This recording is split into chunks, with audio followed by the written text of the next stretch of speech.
Have you ever wondered why humans crossed frozen wastelands, survived brutal deserts, and reached the ends of the earth, yet still left certain lands completely untouched?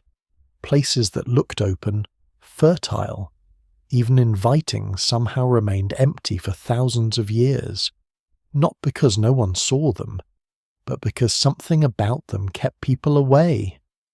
Before we go deeper into this mystery of human evolution, take a moment to like the video and subscribe if you enjoy ancient history, lost worlds, and the strangest puzzles of our past.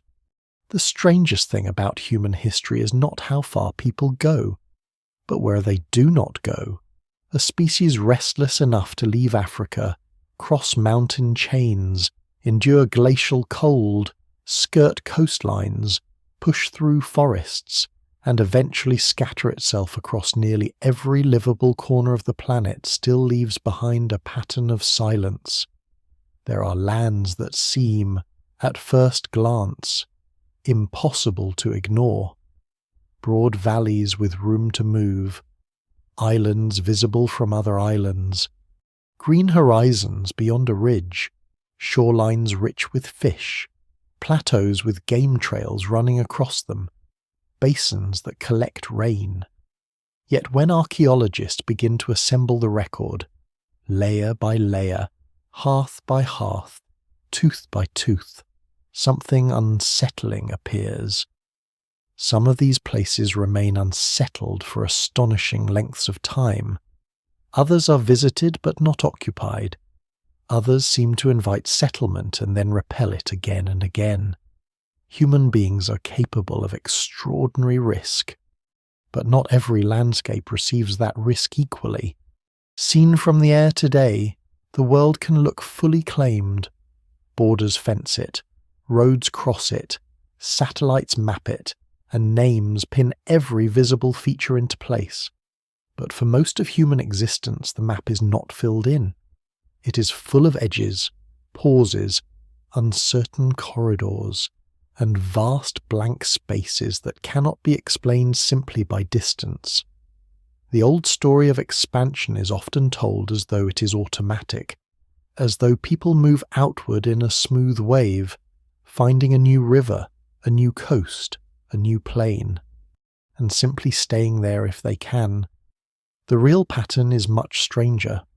Human movement is not a flood spreading evenly over a surface. It is selective, hesitant, and deeply shaped by costs that are not always obvious to the eye. Some lands are entered late. Some are entered only along narrow routes. Some are crossed but not settled. Some sit near occupied territory for centuries or millennia and yet remain largely empty. The emptiness is the clue. Before we go deeper, take a moment to like the video and subscribe.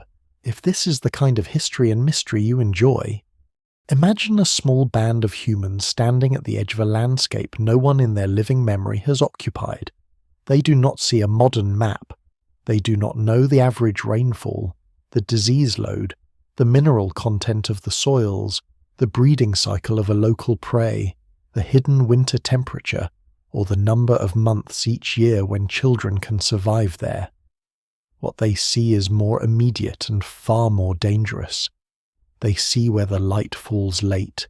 They smell stagnant water or salt.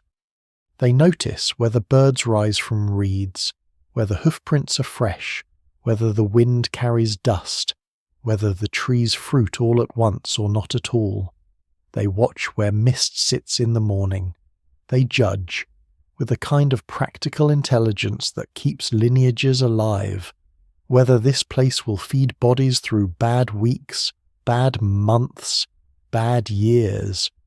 A land can look open and still be fatal. A place can seem rich during one season and become impossible in another. The record of settlement is therefore also a record of caution. That caution matters because humans are not merely explorers, they are settlers, which is a far more demanding condition. To pass through a land is one thing. To return to the same water source in multiple seasons, to raise children there, to store food there, to bury the dead there, to count on that place when weather turns wrong, is another matter entirely. Many discussions of early human expansion flatten this distinction. The first sighting of a place becomes, in hindsight, the first possession of it. But archaeology is less generous. It asks for repeated traces. It looks for occupation layers, not passing shadows. It wants evidence that people trusted the land enough to bind their future to it. In many parts of the world, that trust arrives surprisingly late. This is one reason the human past still feels unfinished. The deeper researchers look into ancient migrations, the less it resembles a triumphal march from ignorance to mastery. Instead, it becomes a story of negotiation with landscapes that answer back. Some answer with abundance, some answer with delay, some answer with traps so subtle that only after generations of failure does their pattern become clear. Scholars still debate exactly why certain lands remained empty so long, because no single explanation fully accounts for this. Distance matters, but not enough. Climate matters, but not alone. Technology matters, but even sophisticated toolmakers avoid some places. What survives in the record suggests that settlement depends on a delicate alignment of ecology, mobility, memory, and timing. Break one part of that alignment, and a region may remain beyond the edge of ordinary human life long after it is physically reachable. This is not just a story about remote deserts or frozen wastes. The mystery becomes sharper because some avoided lands do not fit the stereotype of obvious hostility. There are interior basins with fresh water that still remain thinly occupied for long periods. There are richly vegetated zones whose insects, soils, or seasonal rhythms quietly undermine permanent settlement. There are islands near settled coast that appear in plain view and yet are entered only very late, or used briefly and abandoned. There are uplands that hold resources but resist family life. There are marshy lowlands that can feed people for a season but not stabilize a community. There are forest interiors where game is scarce despite the appearance of endless green. The difference between a habitable land and a settleable one is enormous, and ancient people understood that difference with an intimacy most modern observers no longer possess. When scientists reconstruct these absences, they're dealing not only with what is found, but with what is missing sites, missing tools, missing hearths, missing skeletons, missing pollen changes that would signal clearing or burning, missing genetic signals of long residence. In a way, absence is one of the hardest kinds of evidence to use, because the evidence remains incomplete and silence can mean many things. Sites may be buried, destroyed, flooded, or never discovered. Organic materials decay. Ancient shorelines vanish under rising seas. A place may appear empty only because the right cave has not yet been excavated, the right terrace not yet surveyed, the right sediment core not yet taken. That uncertainty has to be respected. Yet even with those limitations, patterns emerge strongly enough to demand explanation. Again and again, researchers find that some regions enter human history later than expected, more intermittently than expected, or only after environmental or technological thresholds have changed. This gives the whole story of human evolution a slightly darker edge. Adaptability is real, but it is not limitless. The familiar image of humanity as the species that can live anywhere is true only if the word anywhere is stretched across enough time and enough failed attempts. People do reach rainforests, ice margins, high plateaus, steppe corridors, offshore islands, river deltas, and dry interior zones. but they do not do so all at once. And they do not do so merely because curiosity drives them forward. They do so when bodies, tools, group size, local knowledge, and favourable conditions align well enough to reduce the risk of disaster. The world was never simply waiting to be occupied. Much of it had terms, and those terms could be brutal. A valley that offers water may also breed disease. A plain filled with grazing animals may become a famine zone once migration routes shift. A wooded landscape may conceal soils too poor for dependable plant use, or canopies too dense for efficient hunting. A coast may glitter with marine life while inland fresh water remains scarce. A plateau may look defensible and open while night temperatures kill infants for half the year. In historical hindsight, these constraints can disappear beneath modern agriculture, engineering, and medicine. Roads cross swamps, canals redirect rivers, pumps draw groundwater, vaccines neutralize old barriers. But for Pleistocene and early Holocene populations, and often much later, the lived experience of a landscape is not its shape on a map. It is the rhythm of survival it permits. There is also the stubborn fact that human communities inherit caution just as they inherit tools. A dangerous landscape does not need to kill every traveller to become avoided. Sometimes a few failed seasons are enough. Sometimes neighbouring groups maintain roots around a place rather than through it. Sometimes stories encode hazard long after the exact cause has faded from memory. A land becomes known not as impossible, but as not worth the risk. Such judgments are rarely visible in stone tools alone, yet they may shape movement for generations. Later observers, seeing the empty space, assume ignorance. In reality, people may know the land exists perfectly well. They simply choose not to build their future there. That possibility changes the emotional tone of the mystery. The blank spaces are not always accidents of discovery. They may be decisions, not in the neat modern sense of a committee weighing options, but in the accumulated sense of many small acts of refusal. Do not winter there. Do not raise children there. Do not depend on that marsh. Do not follow that river beyond the bend. Do not trust the green basin after the rains.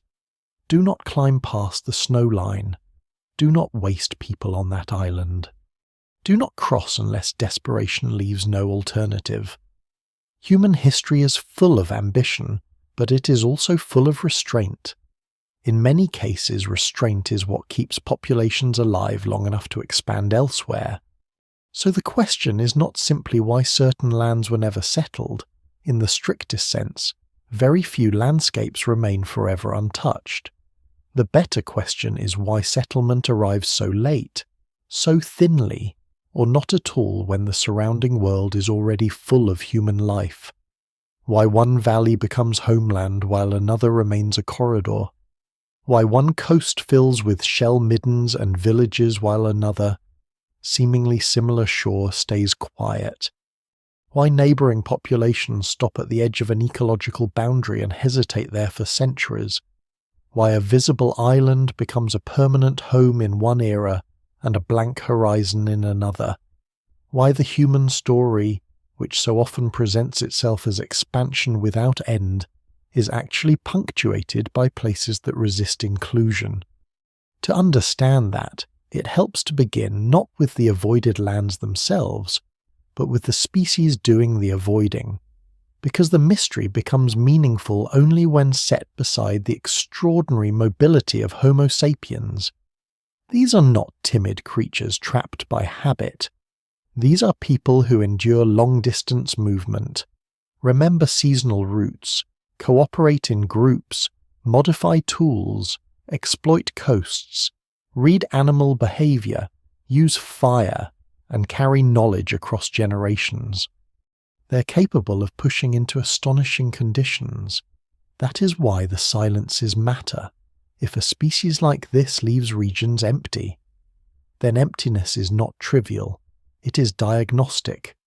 It tells us that somewhere between what looks possible and what is actually sustainable, there is a gap wide enough to stop even us. And so the map of early human settlement is best read not as a celebration of conquest, but as a record of negotiation.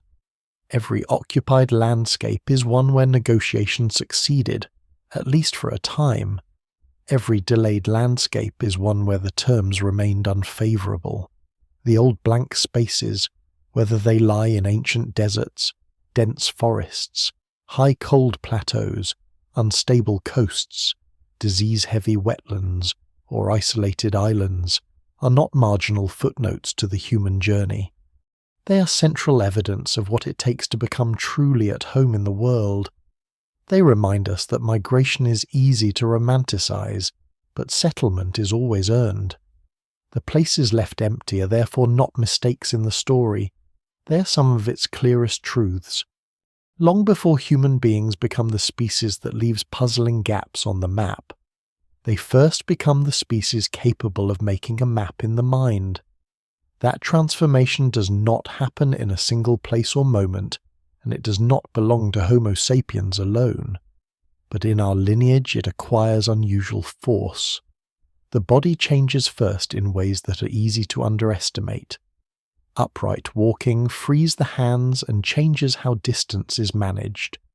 Endurance becomes more important than bursts of speed. Sweat cools a moving body under open sun. The hand itself becomes a tool for making tools with finer control than most other animals can achieve.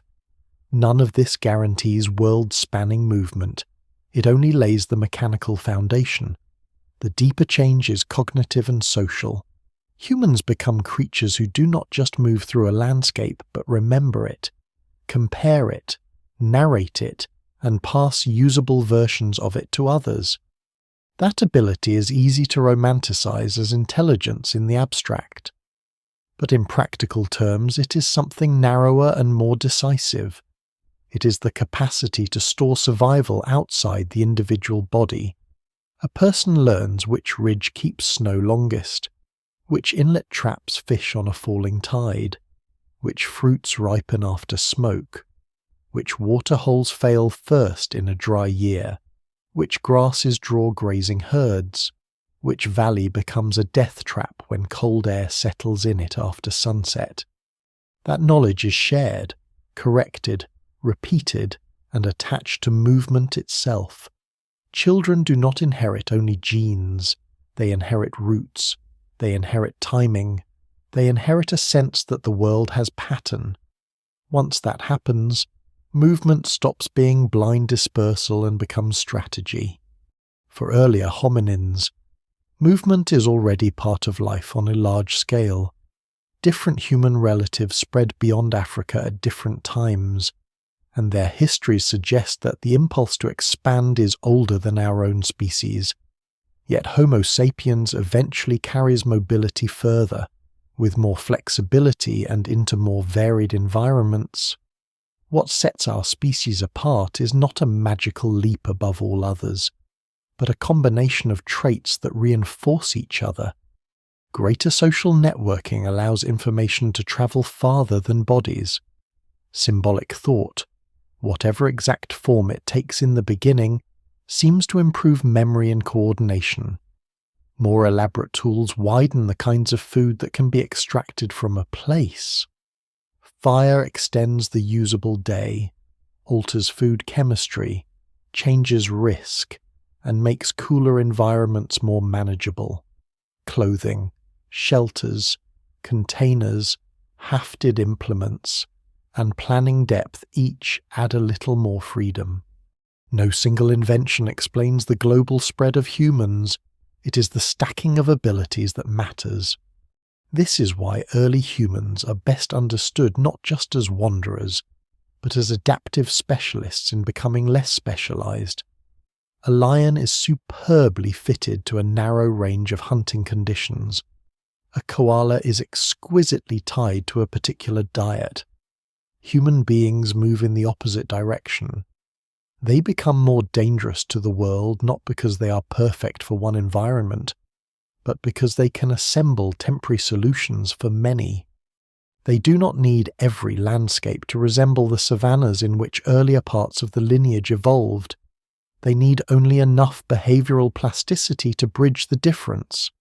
This is a slower and more fragile kind of mastery than modern myths suggest. It depends on culture as much as anatomy. It can fail. It can be lost. But it is powerful enough to carry people into coasts, river systems, drylands, woodlands, and eventually zones of severe seasonal cold. The archaeological record, sparse as it can be, hints at this growing flexibility in scattered forms. Stone tool traditions become more varied. The use of pigments and ornaments suggests that social signaling grows more complex, which may matter for alliance building between groups. Bone tools appear in some regions, and their very presence implies a more diversified material imagination. There is evidence of broad-spectrum foraging in certain places, meaning people are not relying on a single prey species or plant source, but weaving together many small opportunities. In coastal settings, the use of marine foods opens entirely new ecological corridors. Watercraft, even in simple or debated forms, would change the scale of movement dramatically, though scholars still debate how early and how widely such capabilities were used. The evidence remains incomplete, but what survives in the record suggests a species increasingly able to notice opportunity where others might see only edge. Mobility, however, is not just about technology. It is also about social tolerance for uncertainty. To enter new land is to accept that knowledge will initially be weak, mistakes costly, and return uncertain. Most animal populations do not handle this well unless ecological pressure leaves them little choice. Humans appear to become unusually good at managing this uncertainty because they distribute its burden. A larger memory exists in the group than in any one individual. A failed hunt does not erase the route to the next water source if 3 older people remember it differently and can argue over which memory is right. A promising seasonal ground can be revisited because someone recalls flowering patterns from 2 years before.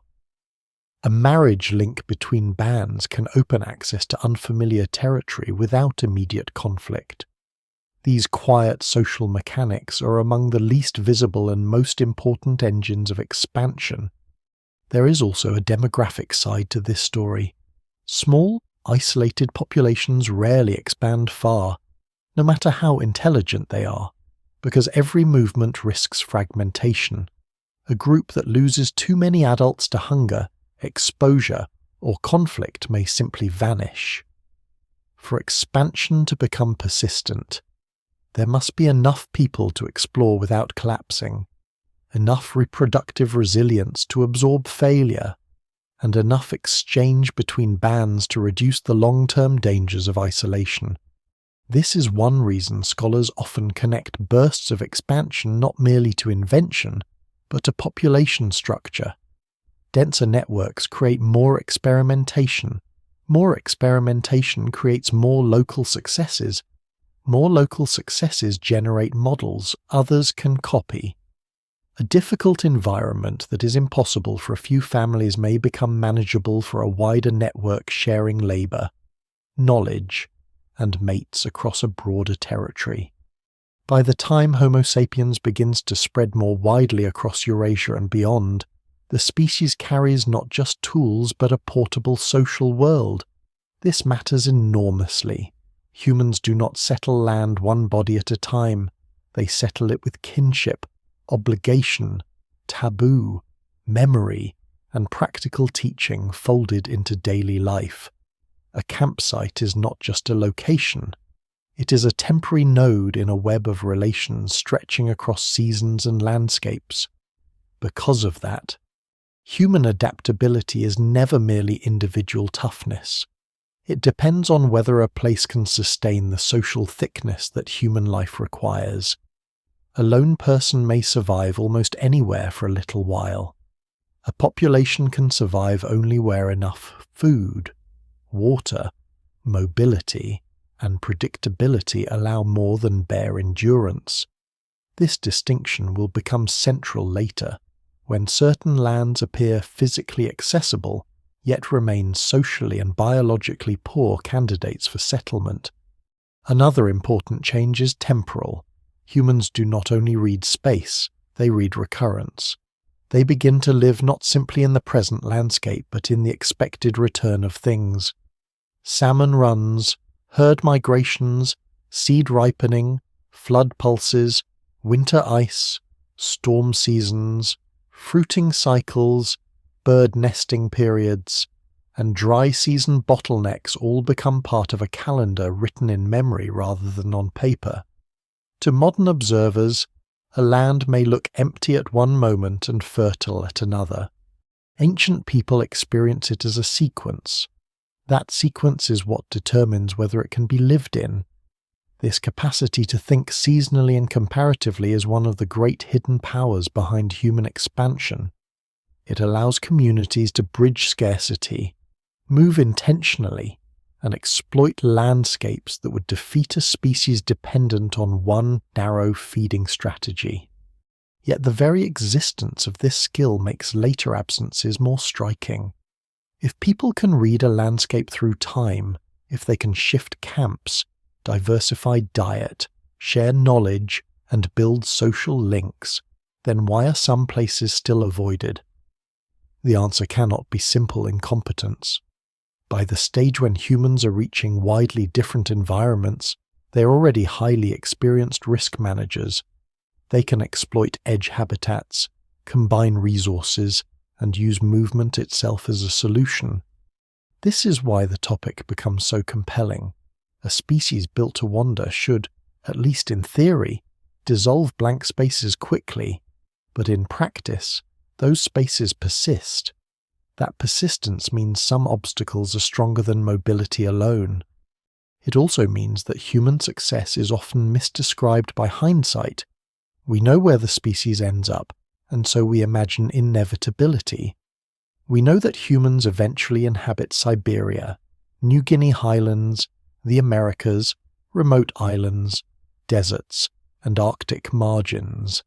And so we read backward as though the route was obvious from the beginning. It was not. Every such expansion depends on thresholds being crossed. Clothing sufficient for severe cold is a threshold. Water storage in dry country is a threshold. Reliable coastal exploitation is a threshold. The ability to preserve food, coordinate across bands, or travel with infants through lean seasons can each become a threshold. Before those thresholds are crossed, entire regions may lie just beyond the practical reach of even a highly mobile people. A lesser known and often underappreciated detail is that movement into new environments can sometimes reduce rather than increase options. A group entering a novel ecological zone may lose access to familiar fallback foods without yet understanding local substitutes. The first impression of abundance can therefore be deceptive. Large animals may be visible but difficult to hunt consistently. Plants may look useful but require processing knowledge to remove toxins. Water may be present only seasonally or be undrinkable in some basins. Dense vegetation may reduce rather than increase edible returns. A species built to wander is still vulnerable to unfamiliar abundance that does not convert efficiently into calories. This is one reason exploratory capacity and settlement capacity do not always arrive together. So when we say that humans are made to wander, the phrase needs care. It does not mean reckless movement or instinctive conquest. It means our lineage evolves into something unusually good at extending itself through learning. That is a different and more fragile achievement. It depends on bodies that can travel, minds that can compare, and societies that can remember.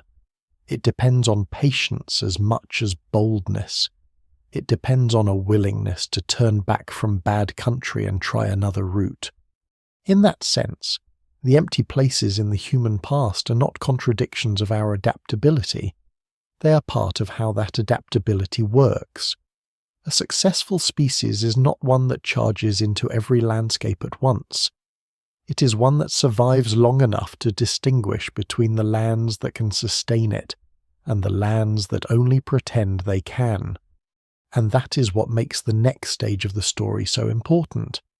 Once humans possess the flexible toolkit of memory, planning, cooperation, and ecological opportunism, they begin to do something extraordinary.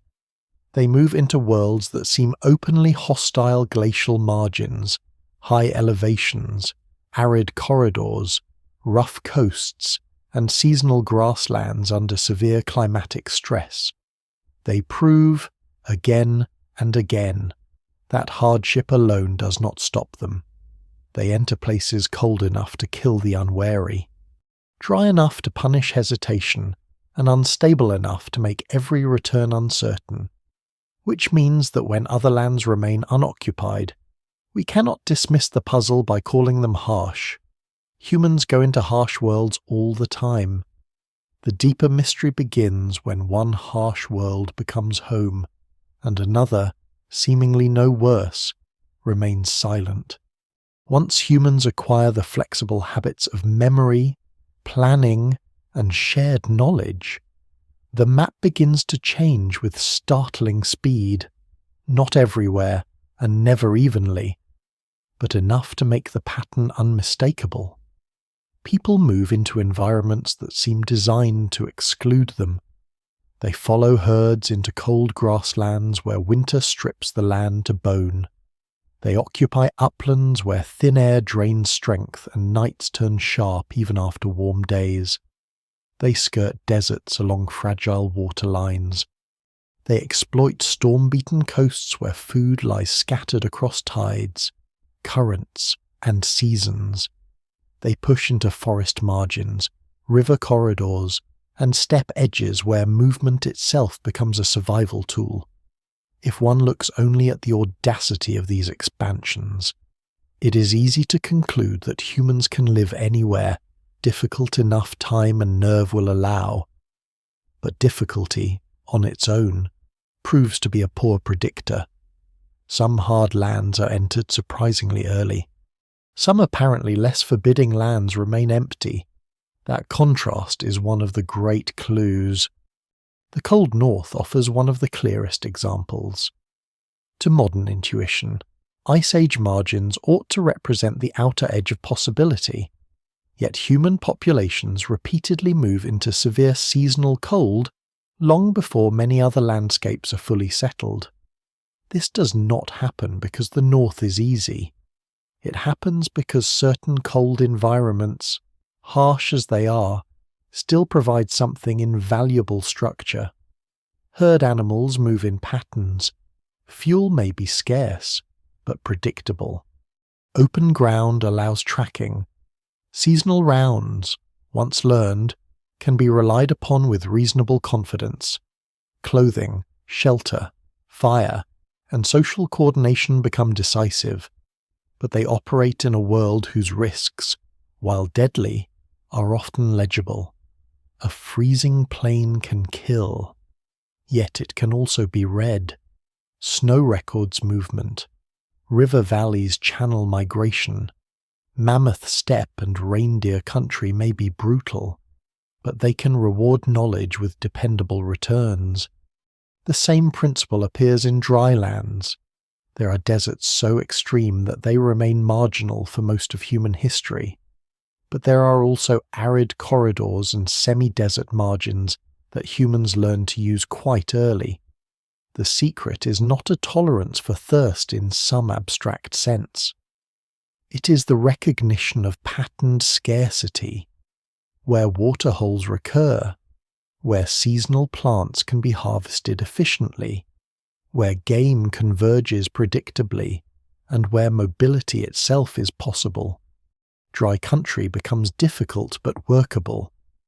The archaeological traces of such movement are often thin, which is hardly surprising. Highly mobile populations do not leave dense signatures everywhere they pass. Yet enough survives to show that aridity does not automatically deter human use. In some regions, it channels human movement rather than preventing it, forcing life into narrow routes that can be memorized, defended, revisited, and eventually expanded. Coastal worlds tell a similar story, though in a different register. A coastline may appear unstable, dangerous, and poor in inland shelter, yet marine resources can transform it into a corridor of opportunity. Shellfish, fish, seabirds, marine mammals, stranded carcasses, tidal pools, and estuarine ecologies give human groups access to food systems that do not depend entirely on inland hunting success. Along some shores, people learn to read tides and reefs with astonishing intimacy. What looks like an exposed edge to an outsider becomes, to experienced foragers, a repeating machine of calories. Scholars still debate exactly how early and how extensively coastal adaptations shape major dispersals, because so much ancient shoreline now lies drowned beneath post-glacial seas. Even so, what survives in the record suggests that coasts are not merely boundaries. In many eras, they are roads. This matters because it shows once again that landscapes often judged harsh by appearance can be favourable in practice if they provide reliable, recurring returns. Mountain environments complicate the picture further. High elevations bring cold, steep terrain, thinner oxygen, and short growing seasons. These sound like obvious barriers, and often they are. Yet mountain edges, valleys, and passes frequently become some of the most important connective tissue in human movement. Uplands can hold game, summer grazing, raw materials, and strategic routes between otherwise separated worlds. People do not necessarily settle the highest and harshest ground immediately, but they learn to use mountain systems selectively, moving through them seasonally or concentrating occupation in more forgiving pockets. This partial use is important. Human expansion is not a matter of filling every landscape evenly from bottom to top. It is often a matter of learning which slices of a difficult world can be made productive, and when. Such selective settlement makes many supposedly marginal zones far more accessible than a simple environmental model would predict. Even tropical forests, often imagined as overwhelming green barriers, reveal a mixed story. Dense woodlands can be genuinely difficult for mobile hunting populations, especially where visibility is limited, large prey sparse, and edible plants require detailed local knowledge. Yet forest margins, river systems, and mosaic zones where woodland blends into open habitats may support long-term human use. In some cases, people alter the forest subtly with burning, plant management, and repeated pathways, turning edge habitats into more dependable resource zones. The image of ancient humans as helpless before dense tropical vegetation is too crude. They are often highly capable of negotiating such environments when enough knowledge accumulates. But that qualification matters enough knowledge. Forests demonstrate that difficulty can be overcome, but not instantly, and not uniformly across every kind of terrain that happens to be green. This is where the documentary illusion of harsh equals avoided begins to break apart. Humans settle some lands because those lands, however severe, offer recognizable rules. Cold steppe may be punishing, but large herbivores gather there. Rugged coasts may be dangerous, but tides repeat. Semi-arid corridors may be sparse, but water and game can be anticipated if one knows where and when to move. In these settings, the environment imposes costs, but it also provides a kind of readable logic. That logic can be converted into tradition, it can be taught, it can become a seasonal round. Once knowledge is stabilized socially, harshness becomes manageable, at least for groups adapted to mobility and flexible subsistence. And that is why the untouched or late settled lands become more puzzling, not less. If humans can exploit a glacial margin, why not a temperate basin that looks greener and warmer if they can use arid routes? Why not a wide interior plain with periodic rainfall if they can move along stormy coasts? Why not occupy every visible island nearby? The answer is rarely that ancient people lack courage. More often, it is that the apparently easier landscape hides poorer terms. A green basin may suffer catastrophic seasonal crashes in food supply. A warm lowland may carry disease pressures absent from colder zones.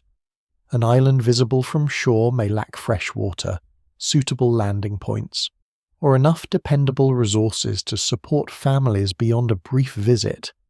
A wooded valley may have thin, leached soils and dispersed prey that cannot sustain repeated occupation. A mild-looking environment may in fact be more treacherous than a severe one because its dangers are less obvious and less predictable. There is also a temporal trap in how modern people think about landscape. We see environments through their present form, often modified by later agriculture, settlement, and infrastructure. Ancient people do not encounter the same terrain we imagine. River systems shift, coastlines advance or drown, grasslands become scrub, wetlands expand and contract, glacial melt changes water flow, fire regimes move ecological boundaries. A valley that looks generous today may have been marshy, disease-heavy, flood-prone, or seasonally unstable when first encountered by human groups. Conversely, a region that seems barren now may once have been a rich corridor under different climatic conditions. No single explanation fully accounts for every regional pattern, but one consistent lesson is that human expansion depends less on static scenery than on the moving relationship between ecology and season. A lesser-known point, but an important one, is that many successful expansions may begin as repeated use without immediate permanent settlement. A coastline may first be visited seasonally. A mountain corridor may function as a transit route before becoming a habitation zone. A dry basin may hold only short-term camps around rare water sources for generations before broader use develops. Archaeology sometimes captures this only faintly, which can make the eventual appearance of settlement seem abrupt when it was actually preceded by long familiarity. Even so, the distinction remains crucial. Use is not the same as trust. A place may be exploited for very specific resources and still never become a true homeland until later thresholds are crossed. This helps explain why early human movement can seem both astonishingly bold and strangely selective. People are willing to go far, but they do not immediately commit everywhere they go. They test edges, they sample routes, they widen their range by degrees. They return to what works. They hesitate where the cost of error is too high. In that sense, the spread of humans across harsh worlds is not evidence of blind confidence. It is evidence of disciplined opportunism. Communities survive because they distinguish between a hard place that pays and a beautiful place that lies. The record is full of such asymmetries. Open grasslands may draw settlement before sheltered forest interiors. Cold but productive steppe may be used more intensively than warmer disease-prone wetlands. Coasts with dangerous surf may support occupation earlier than inland plateaus with unreliable water. In every case, the appearance of hospitality matters less than the pattern of returns over time. Ancient people do not need comfort. They need enough predictability to carry children through lean seasons, enough resource density to justify repeated occupation, and enough environmental legibility to keep risk within cultural memory rather than outside it. So by the time humans have entered tundra margins, mountain corridors, dry roots, and demanding coasts, one conclusion is already unavoidable. Difficulty alone is not what keeps lands empty. Our species proves too repeatedly that it can handle cold, aridity, exposure, and rough terrain for that explanation to suffice. The real barrier lies elsewhere, often in combinations that are harder to see from a distance. Hidden instability, deceptive abundance, missing water, low edible biomass, disease, broken seasonal rhythm, or ecological traps that waste energy faster than they return it. The hardest landscapes are not always the least settled. Sometimes the least settled are the ones that look open, green, and waiting. That is where the mystery deepens. Because the next step is to understand how a land can appear inviting and still resist human occupation for centuries or millennia. How a basin, a plain, a shore, or an island can present all the visual signs of possibility and yet fail the harsher test that ancient settlers apply instinctively. The eye sees room, the body asks different questions. Is there safe water year-round? Are calories concentrated or scattered? Does the land support families? Not just travellers. Does one good season conceal 3 bad ones when those answers turn against a place? Even an apparently open world can remain beyond the edge of settlement. From a distance, many of the most difficult landscapes in human history do not look difficult at all. They look open. That is part of the trap. A basin catches light and seems full of promise. A green lowland suggests water, vegetation, animals, and shelter. A broad island rising just beyond a narrow channel looks close enough to matter and rich enough to justify the crossing. A river plain appears to offer exactly what mobile human groups seek: fresh water, movement routes, edible plants, fish, birds, grazing animals, and flood-borne fertility. Yet appearances in nature are often designed for the eye of a passing observer, not for the body of a settler. What seems generous in 1 hour, or 1 season, or 1 unusually wet year may become punishing the moment a community attempts to depend on it. This is one of the oldest lessons in ecology, though ancient people knew it through experience rather than theory. A landscape is not judged by how it looks when first entered. It is judged by how it behaves over time. Does surface water remain after the rains pull back? Do fish runs arrive consistently enough to support repeated use? Do edible plants appear in useful density? Or are they scattered too widely to justify the effort of gathering? Does the apparent richness belong only to a short season when migratory birds arrive? Grasses flower, or animals pass through? A land that briefly offers abundance can be more deceptive than a land that is openly austere, because abundance invites commitment. Once people begin to rely on it, the penalties for misreading it become much higher. Consider the difference between visible water and reliable water.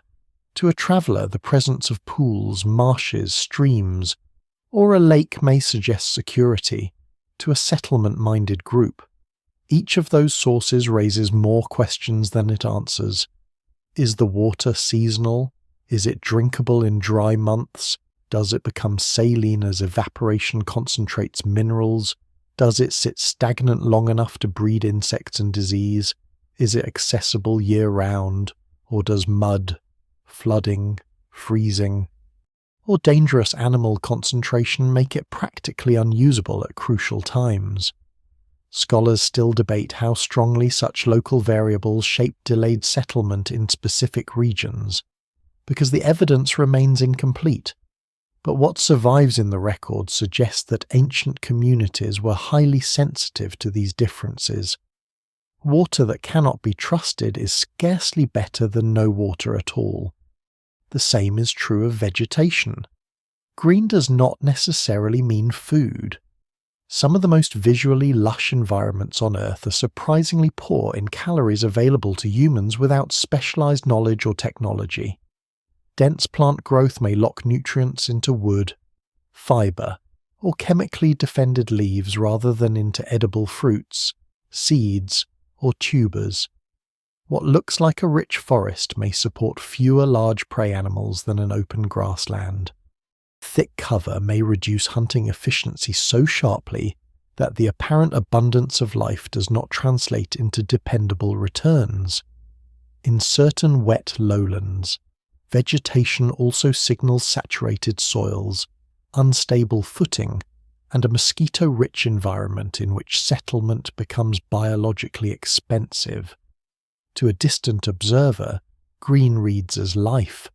To a forager planning for children, elders, and repeated occupation, green may mean concealment, dispersal, and disease.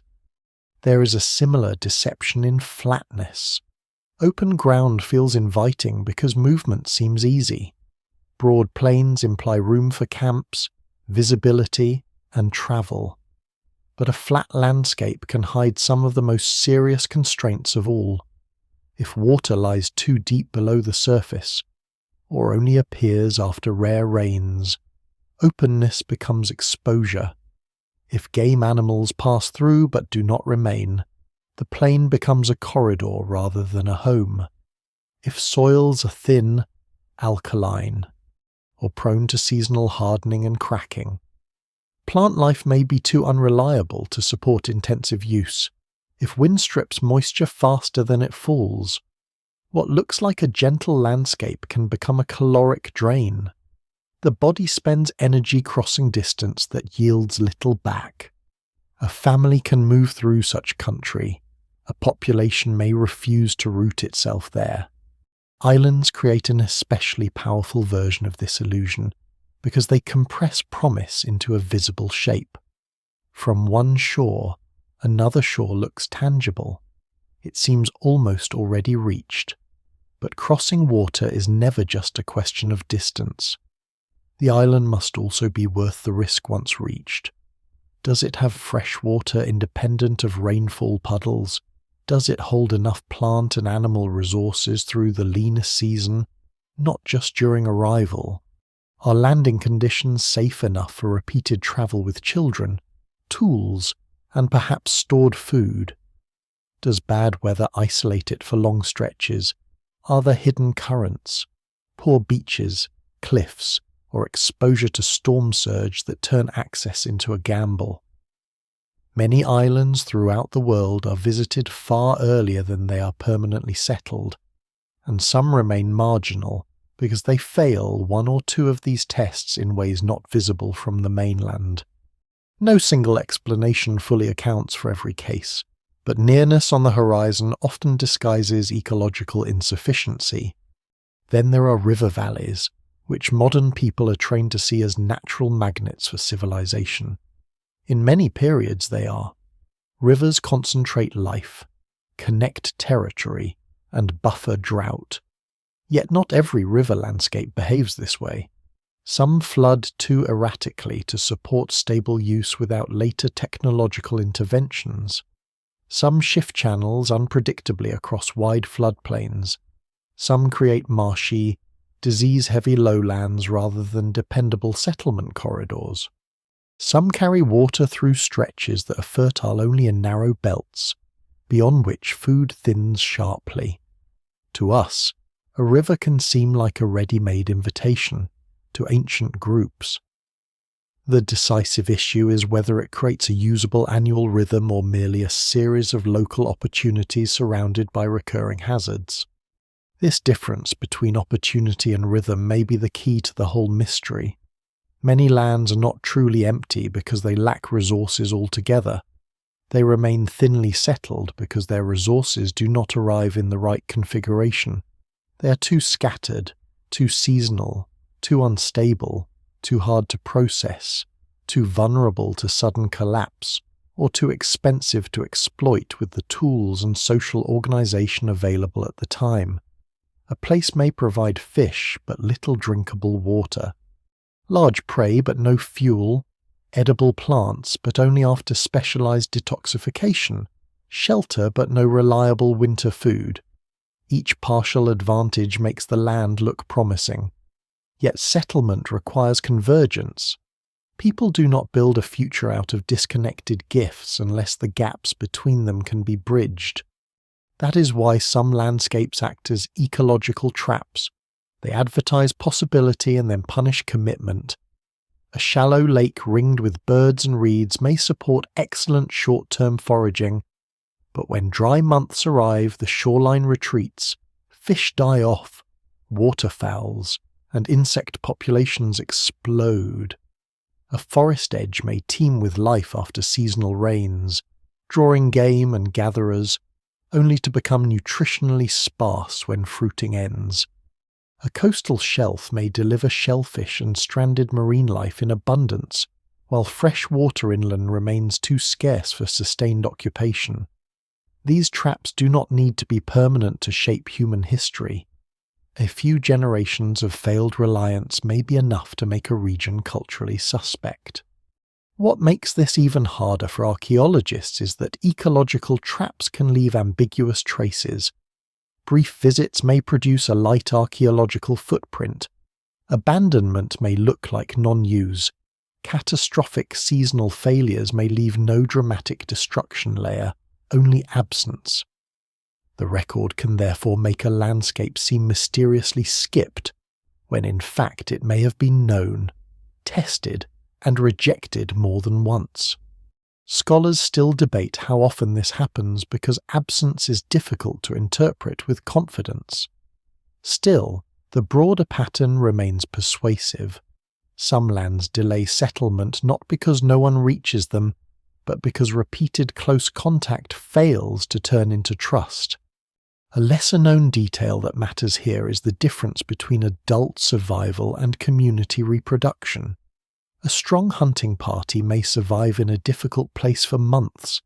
That does not mean infants, pregnant women, elders, and the injured can survive there year after year. Settlement is always a test of the whole social body, not just its toughest members. A rocky coast may feed skilled adults, but offer little shelter for the vulnerable. A high plateau may be traversed effectively yet remain poor ground for raising children. A wet lowland may supply food while steadily eroding health through parasites and fevers. Ancient groups, whether consciously or through the hard filtering of experience, evaluate landscapes at this broader level. A place that supports heroic survival may still be rejected as a homeland. It also matters that knowledge itself has a cost. Some landscapes are generous only if one knows very specific things where hidden springs emerge after certain winds, which tubers are edible only after soaking, which fish arrive on moon-driven tides, which plants fruit only after fire, which valleys must be abandoned before cold air settles. Until that knowledge exists and is socially transmitted, the land underperforms. It may look rich and still behave as poor country to outsiders. This is one reason apparently similar environments can show very different settlement histories. One region becomes livable because generations accumulate precise local understanding.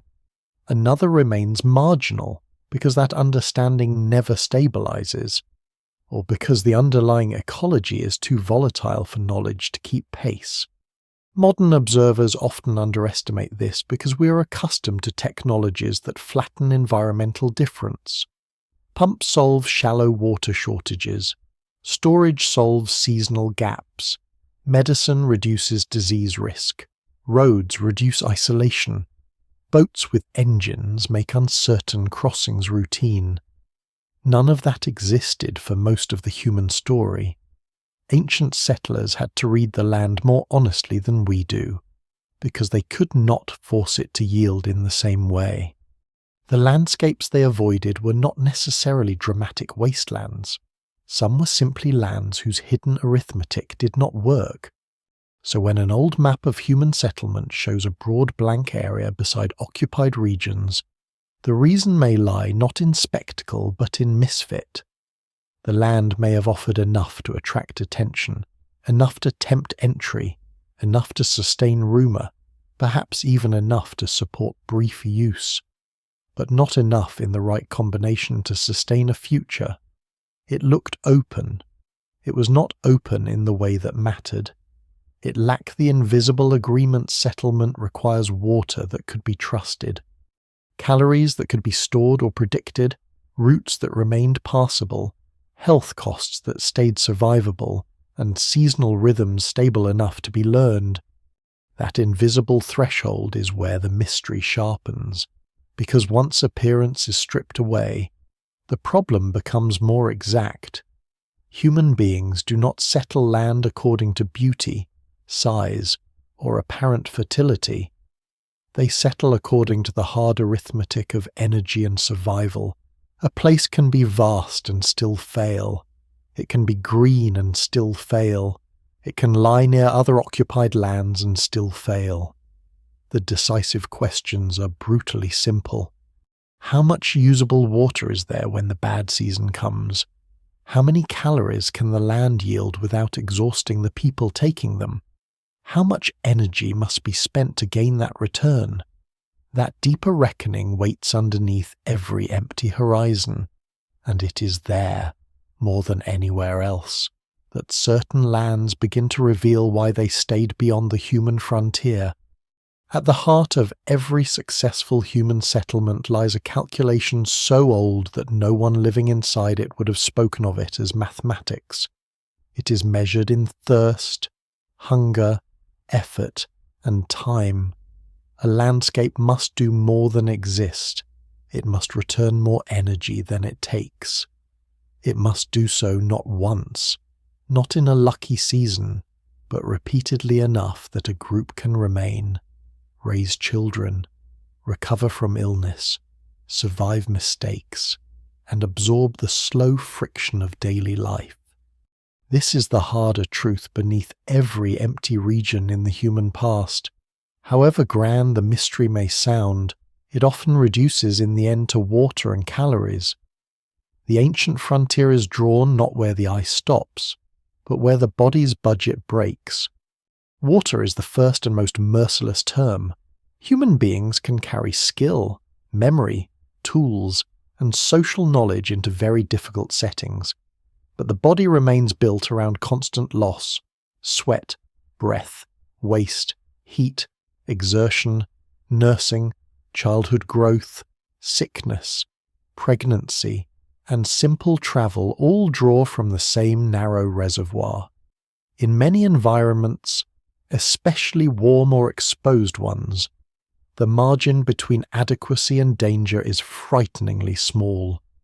A place may contain water and still fail because that water cannot be reached often enough, cannot be transported efficiently enough, or cannot be trusted through the worst part of the year.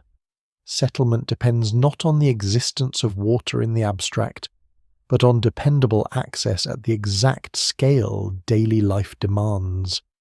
A basin with seasonal pools may sustain passing hunters. It may kill a settled group when dry months stretch longer than expected.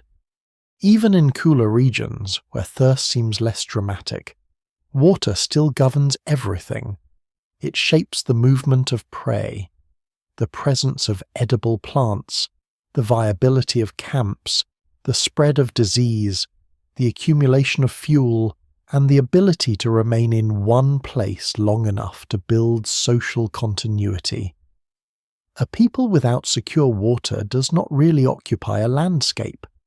It negotiates temporary refuge inside it. This is one reason so many apparently promising lands remain marginal for so long. They contain water, but not in forms compatible with settlement.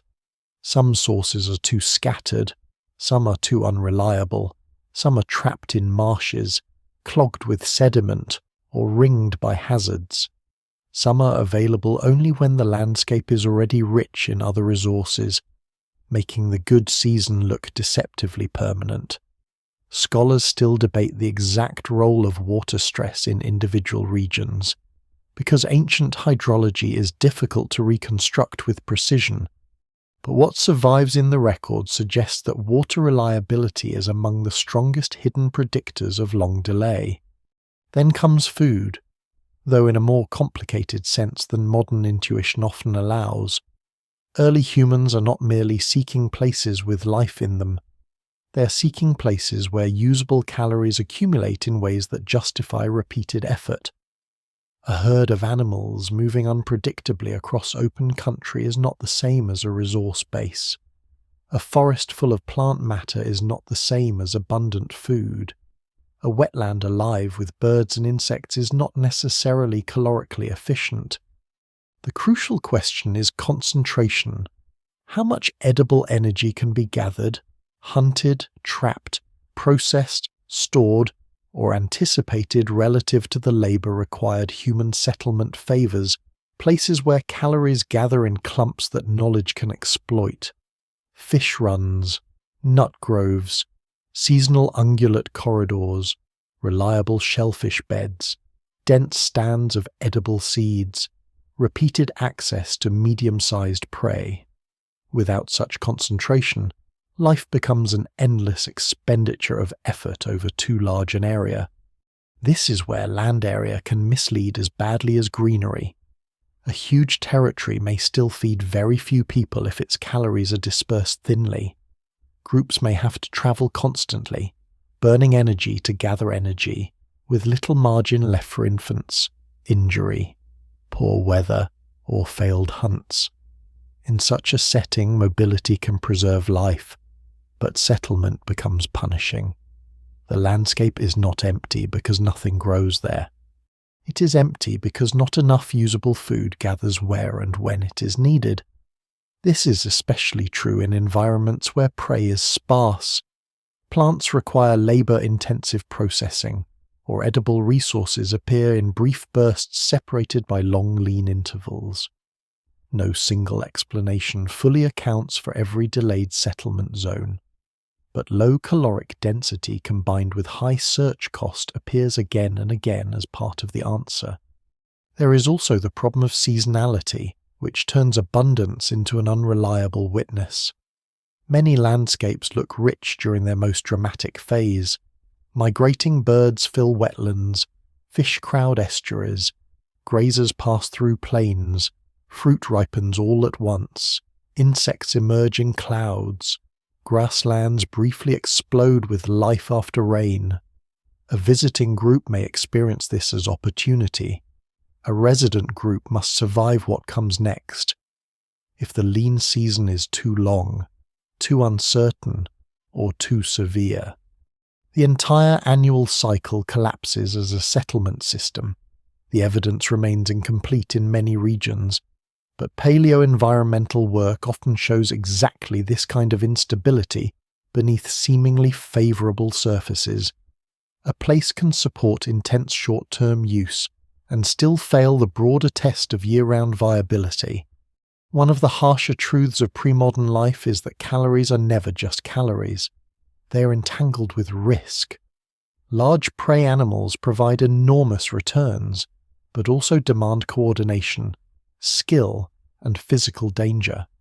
Shellfish may be reliable, but gathering them may expose people to tides, sharp coasts, and transport burdens. Seeds can be abundant, but processing them may require labor that competes with childcare, mobility, or tool maintenance. Tubers may be nutritious, but only if they can be located consistently and detoxified correctly. In every case, the true value of a resource lies not in its theoretical nutrition, but in the balance between return and hazard. Ancient groups do not need the richest imaginable environment.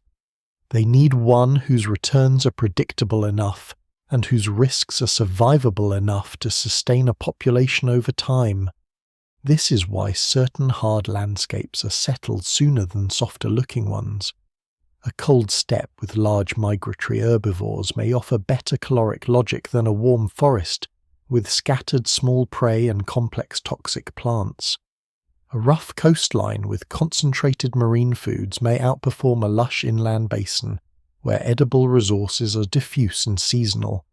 A semi-arid corridor with dependable springs may be more livable than a broad green wetland that breeds disease and offers little storable food. The tyranny is not beauty or comfort, it is arithmetic. Human beings can endure remarkable discomfort if the energy balance works. They avoid beautiful places when it does not. A lesser-known but crucial factor here is fuel. Fire is not optional decoration in human evolution. It is a multiplier of calories, safety, and flexibility. It cooks food, extends usable darkness, deters predators, helps process otherwise difficult resources, and makes cold environments survivable. Yet fuel itself follows ecological rules. A landscape with adequate food and water may still impose sharp limits if burnable material is scarce or inaccessible. Dung, driftwood, brush, and timber are not equally available everywhere, nor equally easy to transport. In some environments, the shortage of fuel can silently reduce the effective caloric value of local foods because cooking and warmth become too expensive. This detail rarely dominates popular accounts, but in certain marginal settings it may have mattered far more than later observers imagine. The burden falls hardest on the most vulnerable. Strong adults can often push through an energy deficit for a while. Settlements fail when children cannot grow, when mothers cannot maintain nursing, when older people become liabilities during constant movement, and when illness or injury wipes away the thin surplus that daily life depends on. A land that can support heroic adults for a season may still be rejected because it cannot support reproduction across years. This distinction matters enormously. Human settlement is not a test of toughness alone. It is a test of whether a landscape can sustain a full social body with all its weaknesses built in. Ancient people do not need formal demographic theory to understand this. Repeated loss teaches it with terrible clarity. Storage becomes the great dividing line in many such places. If calories can be captured when abundant and carried into scarcity, an environment suddenly becomes more settleable. If not, a group remains tied to movement. Dry seeds, nuts, dried fish, preserved meat, rendered fat, stored roots, baskets, containers, pits, smoke, salt, cold air, and social sharing networks all expand the range of landscapes humans can occupy. Before these strategies mature in a given region, even a productive place may remain marginal because abundance leaks away too quickly. What looks like a resource-rich environment may in fact be a place where food spoils, scatters, or disappears before it can become security. Scholars still debate how early and how widely such storage systems develop in different parts of the world, but no single explanation for delayed settlement can ignore them. There is a deeper irony here. The lands that remain unsettled are often not the ones that utterly lack life. Truly barren ground is easy to read and easy to avoid. More deceptive are the places where enough water and enough calories exist to tempt movement, but not enough to sustain continuity. These are lands that can be crossed, hunted, sampled, and perhaps remembered vividly, while still resisting permanent use. They absorb energy without yielding stability. They look possible right until the moment dependence begins, and once dependence begins, every hidden deficit becomes magnified. A spring fails, a prey migration shifts, a seed harvest comes late, illness strikes during a lean month, a nursing mother cannot travel far enough, a child dies. One bad season teaches more than 10 promising vistas. This is why archaeological silence can be so meaningful. When a region lies near occupied lands yet shows only brief or intermittent use, it may reflect not ignorance, but energetic rejection. Ancient populations often know very well where certain places are. What they lack is a reason to commit. The hard biological arithmetic has already been tested, sometimes repeatedly, and judged too narrow. What survives in the record suggests that settlement advances when this arithmetic changes, when climate improves predictability, when technology reduces transport cost, when storage expands, when population pressure encourages risk, or when social networks become broad enough to buffer local failure. Until then, even a visually inviting land can remain outside ordinary human life. So beneath the broad mystery of never-settled places lies an austere principle. Human beings are explorers, but they are also accountants of survival. They tally water that lasts, calories that gather, fuel that burns, risk that can be managed, and seasons that can be endured. Their calculations are unwritten, embodied, and often invisible to later generations, yet they shape the map more powerfully than ambition alone. A land may be large, close, and beautiful. If the arithmetic does not close, people leave it thinly occupied or empty. And still, water and calories do not explain everything. Even where the arithmetic is marginally survivable, other costs can tip a landscape from difficult into intolerable. Predators may raise danger beyond acceptable levels. Parasites may turn wetlands into slow traps of weakness and fever. Insects may transform a seemingly rich environment into one that steadily erodes health. A place can feed people and still break them.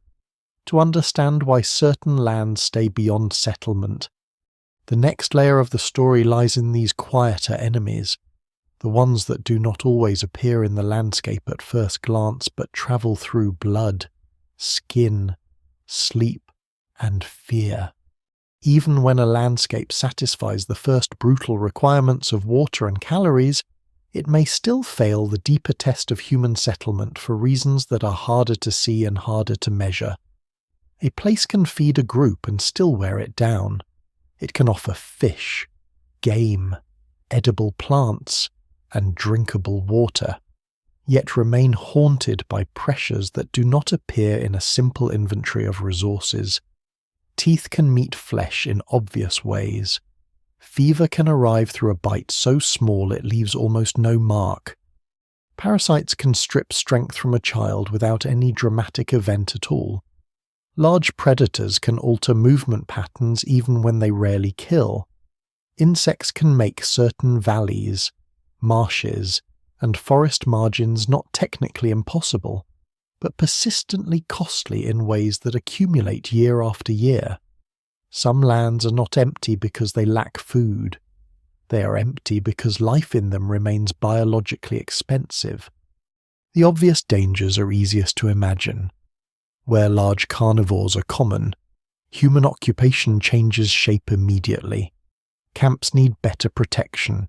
Children need closer supervision. Night movement becomes dangerous. Carcasses cannot be left unattended. Water sources become contested spaces. A lion, hyena, leopard, bear, crocodile, or a large cat does not need to wipe out a community to shape settlement. It only needs to make ordinary routines more dangerous and more exhausting. In some environments, predators may concentrate along precisely the same rivers, lake shores, game paths, or wooded margins that humans would prefer to use. That overlap raises the cost of staying. The image of ancient humans as fearless conquerors of the wild misses something important here. Courage is less useful than economy. A place that imposes constant vigilance may simply not be worth the return when other landscapes, even harsher-looking ones, offer lower daily risk. Yet predators alone rarely explain long-term avoidance. Humans, after all, are themselves formidable competitors. They use fire, tools, cooperation, and planning. In many regions, they live alongside dangerous animals for vast stretches of time. The greater menace often lies in creatures too small to see clearly, too numerous to fight directly, and too persistent to evade forever.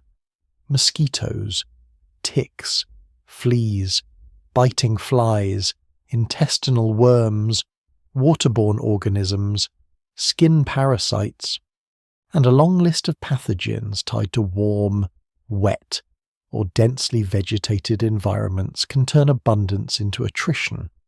These pressures are difficult to reconstruct in detail because disease leaves uneven traces in the archaeological record, and ancient pathogens are often inferred rather than directly observed. Scholars still debate the exact severity of disease barriers in many prehistoric landscapes.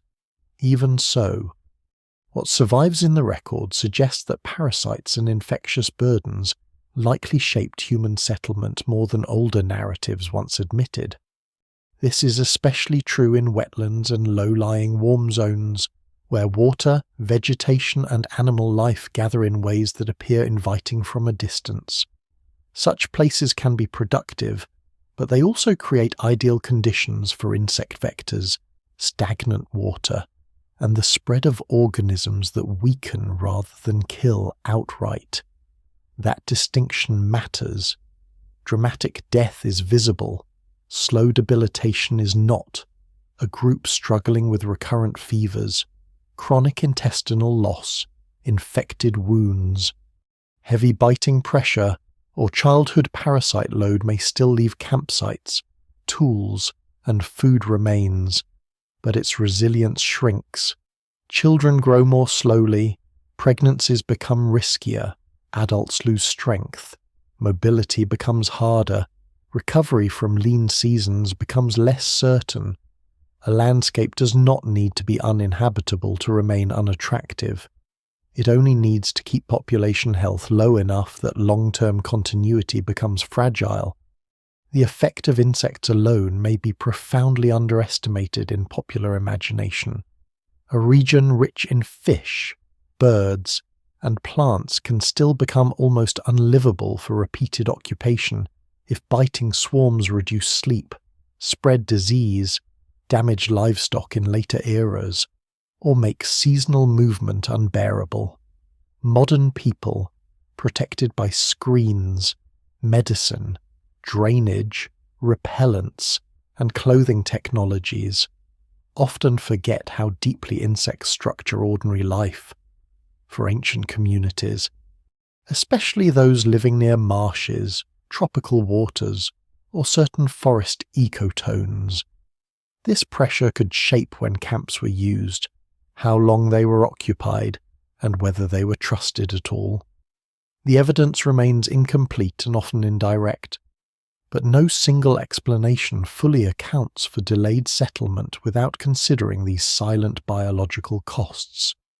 There is also a subtler layer of risk involving unfamiliarity itself. Humans may enter a new ecological zone and possess enough general skill to survive, while still lacking detailed knowledge of local hazards. Which water sources carry hidden danger after flooding? Which fish become unsafe during certain seasons? Which plants resemble edible species but poison the unwary?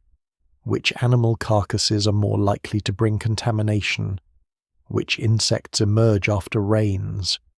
Which dense patches of vegetation conceal snakes, boar, or disease-bearing habitats? In familiar country, this knowledge is ordinary and almost invisible. In unfamiliar country, its absence can be fatal.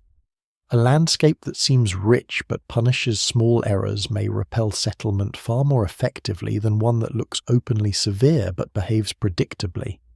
One reason these pressures matter so much is that settlement multiplies exposure.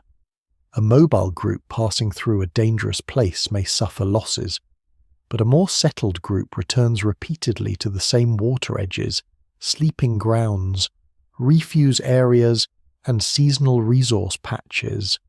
Repetition creates opportunity for pathogens and parasites as much as for humans. Waste accumulates. Contact with contaminated water increases. Domestic or semi-managed relationships with animals. when they emerge later in some regions, create additional pathways for infection.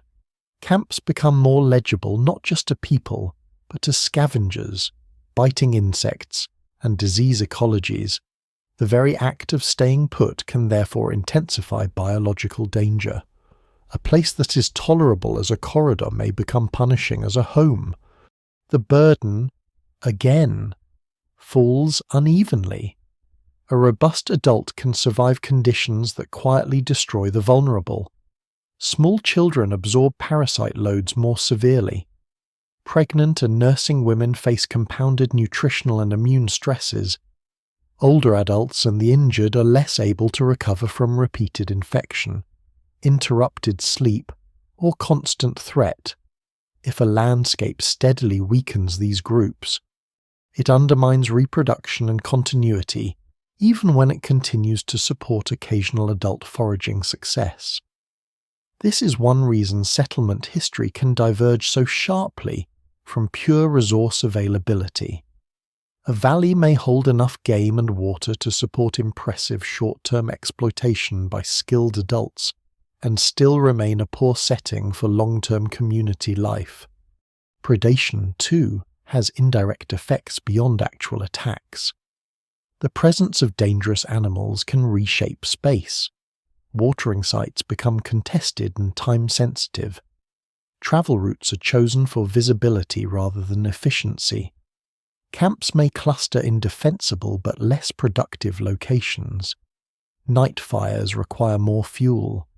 Children may be prevented from ranging widely for small-scale gathering. The whole social geography of a place becomes narrower and more constrained. Over time, this may make an otherwise usable land less attractive than a drier, colder, or rockier one with fewer hidden dangers. Ancient people do not choose landscapes according to modern scenic values. They choose according to whether ordinary life can proceed without constant erosion by fear and vigilance. A lesser-known but important complication is that many ecological risks come bundled together. Warm, wet, productive zones may also hold crocodiles, venomous animals, biting insects, and unstable water quality.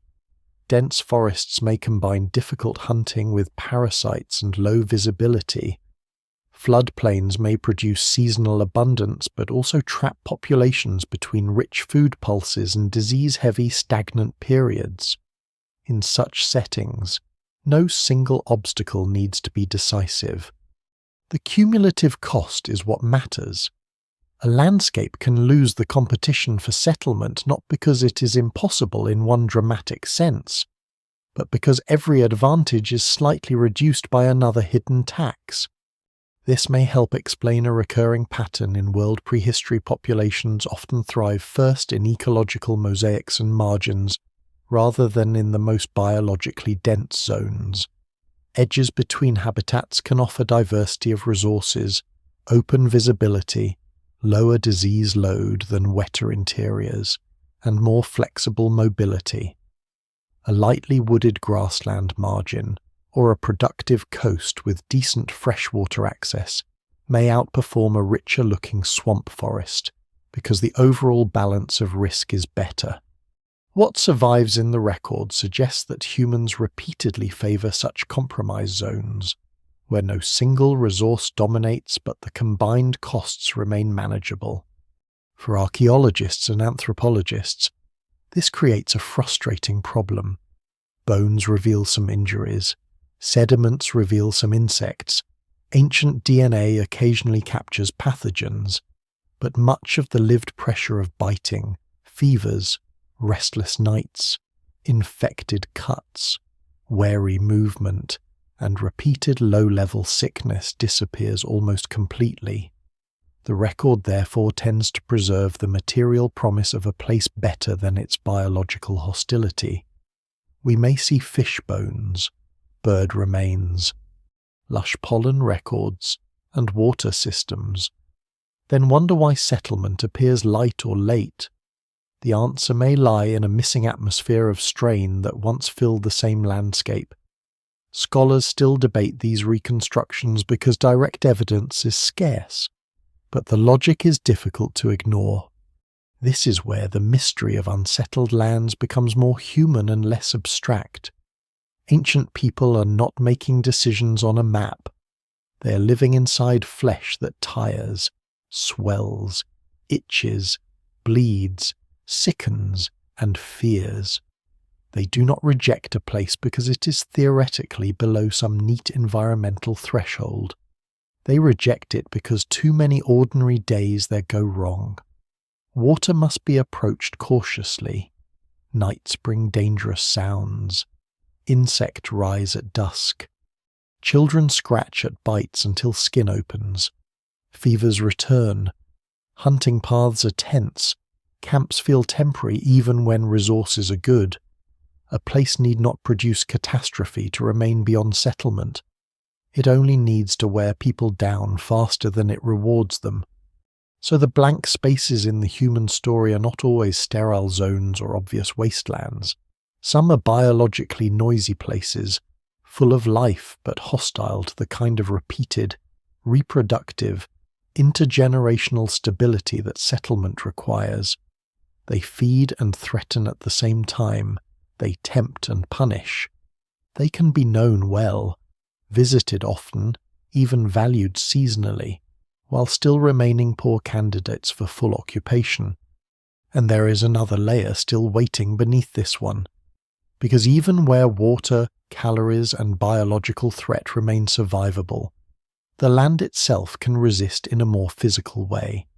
Ground can fragment movement, isolate groups, and turn short distances into exhausting barriers. Steep ridges, tangled wetlands, broken lava fields, dense thickets, unstable slopes, and maze-like river systems may not kill directly. Yet they can slow expansion so effectively that a nearby region remains outside settled life for centuries. The next step in the story lies there, in terrain that does not simply sit beneath human movement, but actively breaks it apart. Sometimes the barrier is not scarcity, disease or fear, but shape. The land itself refuses smooth movement. On a map, this can be almost invisible. Two regions lie close together. A valley opens toward another valley. A lowland appears to spread without interruption. A coastline curls gently onward. Yet for people moving on foot, carrying children, tools, memory, and obligation, terrain is never merely scenery. It is resistance. It can slow a group until the seasons overtake them. It can split travel into awkward fragments.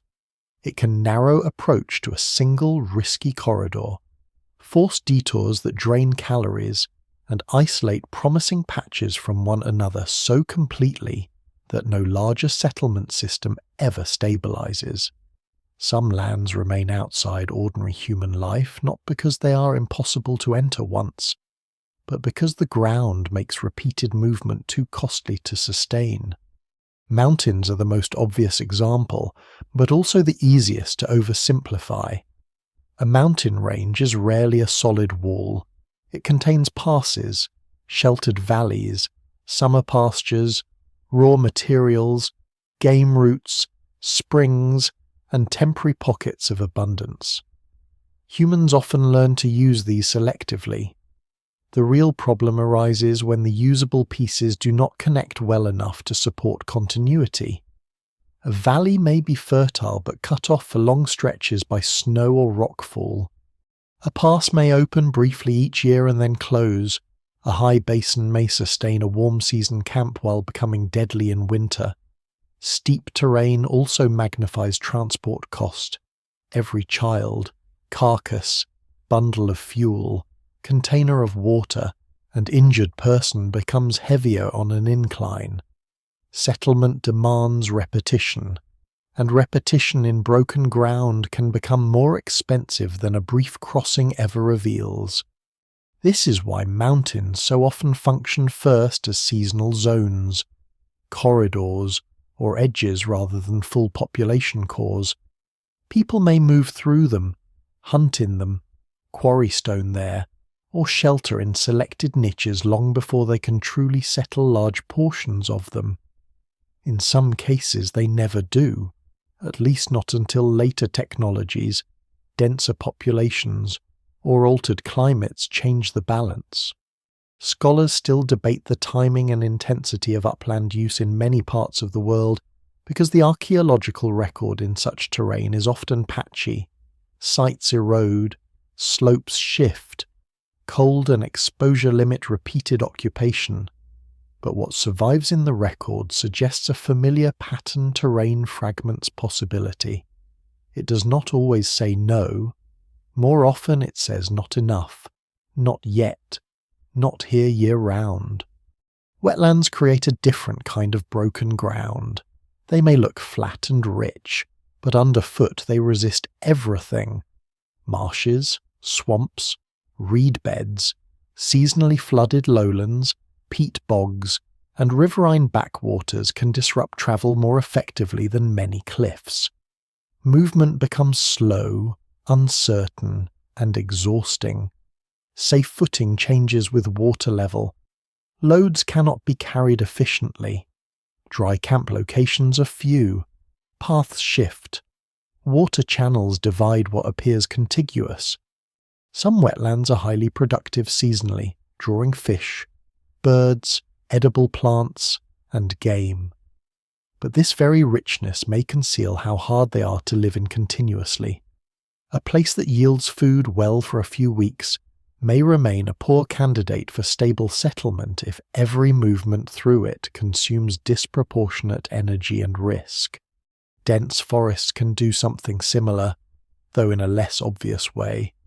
The popular image of the forest as pure abundance often ignores the logistical difficulty of moving through thick vegetation with any efficiency. Visibility drops. Orientation becomes harder. Game is heard more often than seen. Understory, fallen timber, vines, and uneven ground slow travel and fracture routes into narrow usable lines. Rivers may offer relief, but only if they are navigable and safe.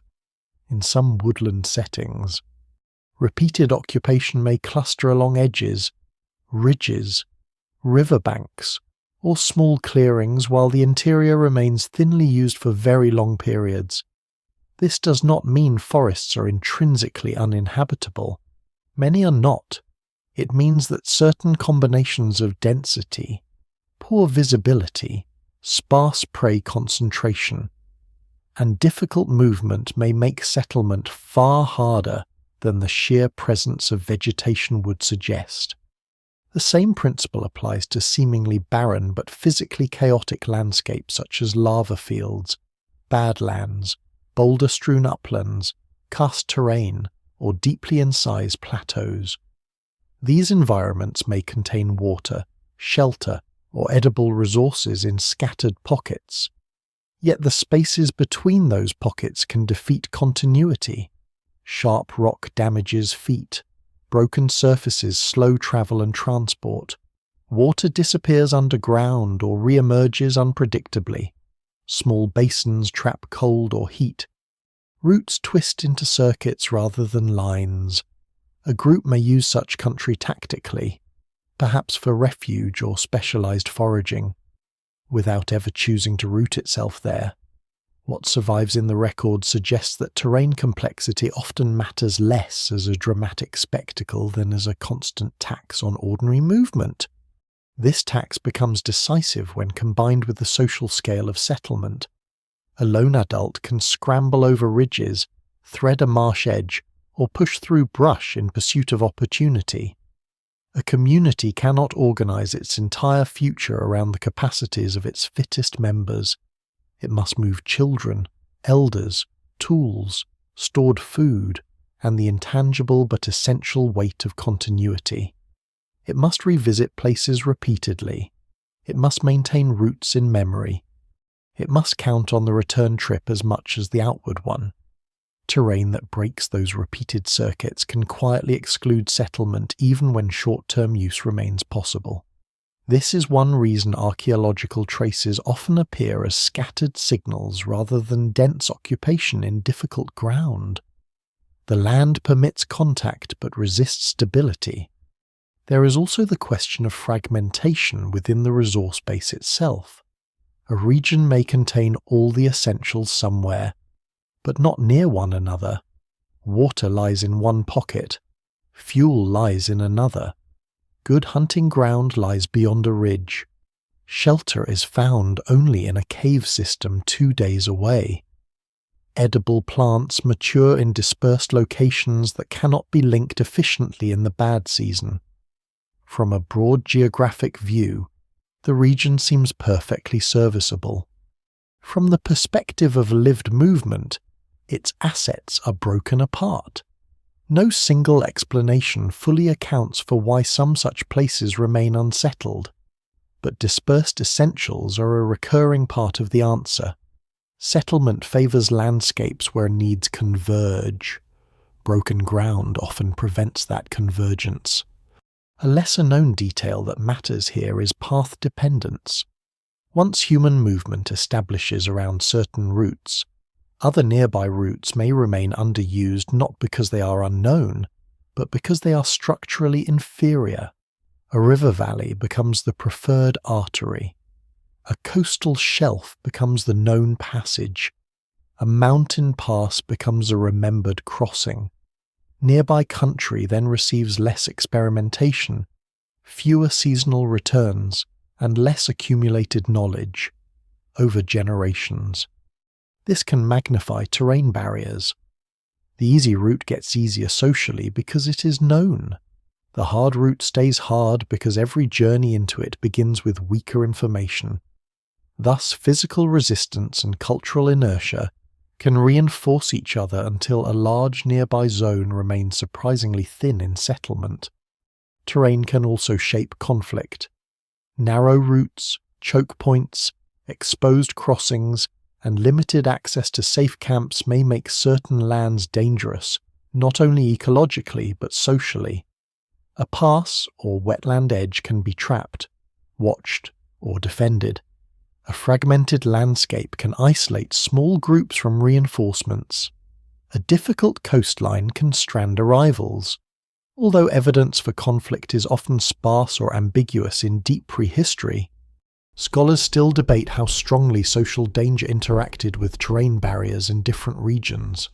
The evidence remains incomplete, but the logic is clear enough. Ground that funnels movement can make settlement a risk even when ecology alone would permit it. Over long stretches of time, terrain does more than obstruct movement. It shapes imagination. Places that are hard to traverse are harder to know intimately. They remain at the edge of routine memory. They are spoken of through landmarks rather than through lived circuits. This matters because humans settle best where knowledge becomes dense and ordinary. A broken landscape resists that density. Routes are fewer, visits rarer, errors more expensive. The region remains half-known. And half-known places seldom become the centre of life. They remain hunting ground, refuge, rumour, shortcut in desperate years, or blankness between better connected worlds. Archaeology often preserves this unevenness in frustrating form. We may find caves used sporadically, isolated camps on terraces, traces of quarrying, hunting stands, or brief occupations near passes, but not the deep repeated signatures of communities binding themselves to the place. It can be tempting to read these traces as the beginning of settlement interrupted by accident. Sometimes that is true, but often the pattern itself is the answer. People know the landscape. They use it opportunistically. They do not trust it enough to anchor their future there. Broken ground keeps breaking the chain. This helps explain why regions near settled heartlands can remain thinly occupied for astonishingly long periods. The obstacle is not always dramatic distance. It may be a few days of terrible movement repeated across generations. It may be a wet lowland that turns routes uncertain every rainy season. It may be a high tangle of ridges that makes transport and return too costly. It may be a forested interior where visibility and orientation remain poor. It may be a plateau whose resources exist in scattered, disconnected islands. To later observers, the delay looks mysterious. To those who live with the ground underfoot, it may have seemed entirely sensible. And still terrain is not fixed. What blocks one generation may open to another if climate alters the wetlands, if vegetation thins, if water routes shift, if social networks widen, or if technologies change how loads are carried and stored. That possibility matters because it reminds us that even resistant ground is part of a moving system. Yet before such thresholds are crossed, the land can function as a kind of silent veto, not by dramatic catastrophe, but by endless friction. Every journey costs too much, every route breaks apart, every return feels uncertain. Nearby country remains beyond settlement not because it is forbidden, but because it is physically disassembled, which leads to the next and perhaps even more unsettling layer of the mystery.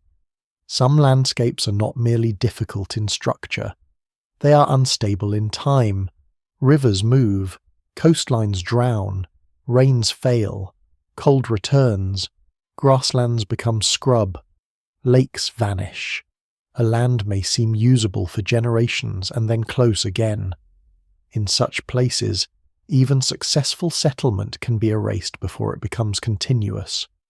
The problem is no longer only where humans can go, but whether the environment will stay recognizable long enough for occupation to endure. There are landscapes that do not simply resist settlement, they withdraw from it. A valley that supports life for generations may dry, flood, freeze, silt over, or shift until the old logic of survival no longer works. A coastline may serve as a corridor and then drown beneath rising water. A grassland may become scrub. A lake may retreat, leaving salt, dust, and memory. Rivers abandon channels. Monsoon belts wobble. Glaciers advance and retreat. Storm tracks move. And coastlines redraw themselves with a patience so vast that no single generation can fully see the pattern until it is already inside it. Human beings are remarkably good at adapting to difficult environments. They are much less secure in environments that refuse to stay the same. This is one of the central reasons certain lands remain unsettled for so long, or appear to settle only to empty again. Stability matters almost as much as abundance. A landscape does not need to be perfect. It needs to be legible across time. People must be able to learn its rhythms, teach those rhythms, and trust that what worked last year will work often enough in years to come. When climate swings too sharply, or when local ecology responds to broader changes with sudden reorganization, that trust is undermined. What looked like a homeland becomes a wager. What looked like an open frontier becomes a place of repeated disappointment.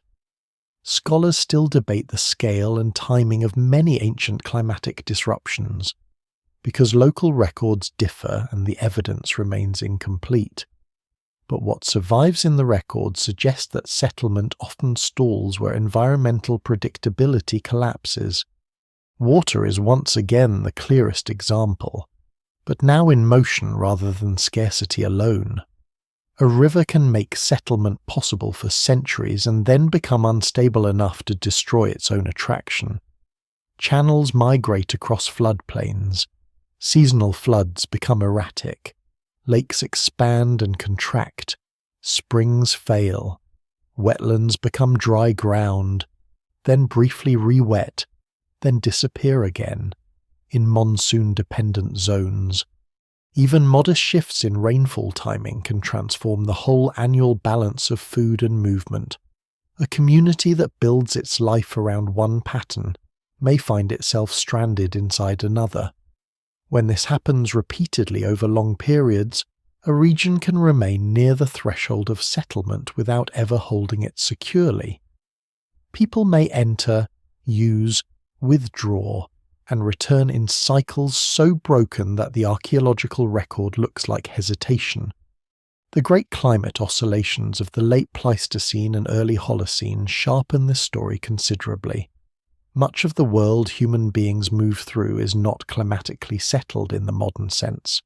Cold phases intensify, warm intervals open corridors. Sea levels climb after glacial retreat, erasing old coastal camps and remaking shorelines.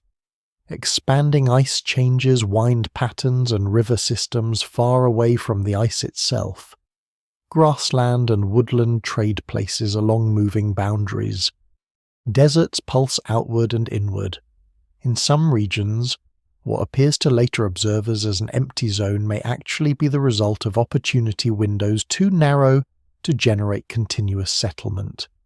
People arrive when conditions briefly align, then retreat or disappear when those conditions close. No single explanation fully accounts for every such pattern, but climate instability is one of the strongest reasons the human map fails to fill in smoothly. This is especially important because human adaptation often relies on accumulated local knowledge, and local knowledge becomes fragile when the local world keeps changing. A route to reliable water may fail after a sequence of dry years. A familiar herd migration may shift to another drainage. A coastal shellfish bed may drown or silt over. A valley once suitable for repeated camping may become flood-prone or choked with new vegetation. Knowledge is still useful under these conditions, but it begins to expire more quickly. The social advantage humans possess over other animals depends in part on teaching stable patterns across generations. Climate volatility shortens the life of those patterns. It forces improvisation to replace inheritance more often than communities can comfortably sustain. There is also an emotional and cultural dimension to this, even if archaeology captures it only faintly. A place that repeatedly fails people does not remain neutral. Failed harvests, lost children, stranded camps, vanished water, unexpected storms, and collapsing familiar routes accumulate in memory. Even when the environment later becomes favorable again, inherited caution may linger. A region does not need to be permanently unlivable to remain underused. It may only need a history of betrayal. What survives in the record suggests that some landscapes may have cycled in and out of favour, not simply because conditions changed, but because human confidence changed with them. Coastlines reveal this with particular force. Early humans likely use many ancient shores now hidden beneath post-glacial seas, and this creates a permanent blind spot in the archaeological record. Whole chapters of coastal settlement may have vanished under rising water, which makes absence harder to interpret. Yet shoreline instability matters even where traces survive. Estuaries shift, barrier systems migrate, freshwater access changes as saltwater pushes inland. Productive tidal ecologies can appear and vanish within the span of oral memory. An island that is worth settling in one phase may become too exposed, too dry, or too isolated in another. A mainland corridor may turn into a broken archipelago. To people living through these changes, the coast is not a fixed margin but a restless machine. Settlement there can be highly rewarding and deeply precarious at the same time. Drylands tell a parallel story in reverse. A region that is nearly impossible during an arid phase may briefly become attractive when rainfall increases, lakes fill, and vegetation returns. For a few centuries or a few millennia, movement routes open, game spreads, and water bodies stabilize enough to support occupation. Then the climate shifts again, and the same land tightens shut. Such pulsing landscapes complicate the very idea of never settled. Often the truth is nearer to not settle continuously enough to anchor a durable tradition. There may be windows of use separated by long silence, each phase too fragile to create the dense continuity seen in more stable zones. Scholars still debate how many such occupation pulses remain invisible, because later aridity erases them, but the pattern is increasingly hard to ignore. A lesser-known but significant detail is that environmental instability can work against both foragers and early more sedentary communities. Though in different ways, highly mobile groups can sometimes outrun change by shifting territory, but only if neighbouring landscapes remain open and social networks can absorb the movement. More rooted communities may exploit local abundance efficiently for a time, only to become more vulnerable when the system turns against them because their lifeways depend on staying put. Thus, instability can first encourage settlement and later punish it. A place may look, in hindsight, like a failed homeland, when in truth it was a workable one until the climate altered the terms. This may help explain why some nearby peoples appear to ignore usable lands for astonishing lengths of time. They may not be ignoring them at all. They may be reading their instability correctly. A neighbouring region may know that a broad basin fills beautifully in wet decades and becomes a trap in dry ones. It may know that a river plain shifts too violently to trust. It may know that a coast offers abundance until storms rearrange it. From the outside, the land looks available. From inside inherited ecological memory, it looks unreliable. Ancient caution often appears mysterious only because later observers see the place in a different climatic phase. The archaeological consequences of all this are severe. Instability breaks continuity, and broken continuity is difficult to distinguish from absence. Repeated short occupations leave light traces, floods bury sites, erosion strips them away, rising seas drown them, drought reduces organic preservation, river migration cuts settlements off from their former context.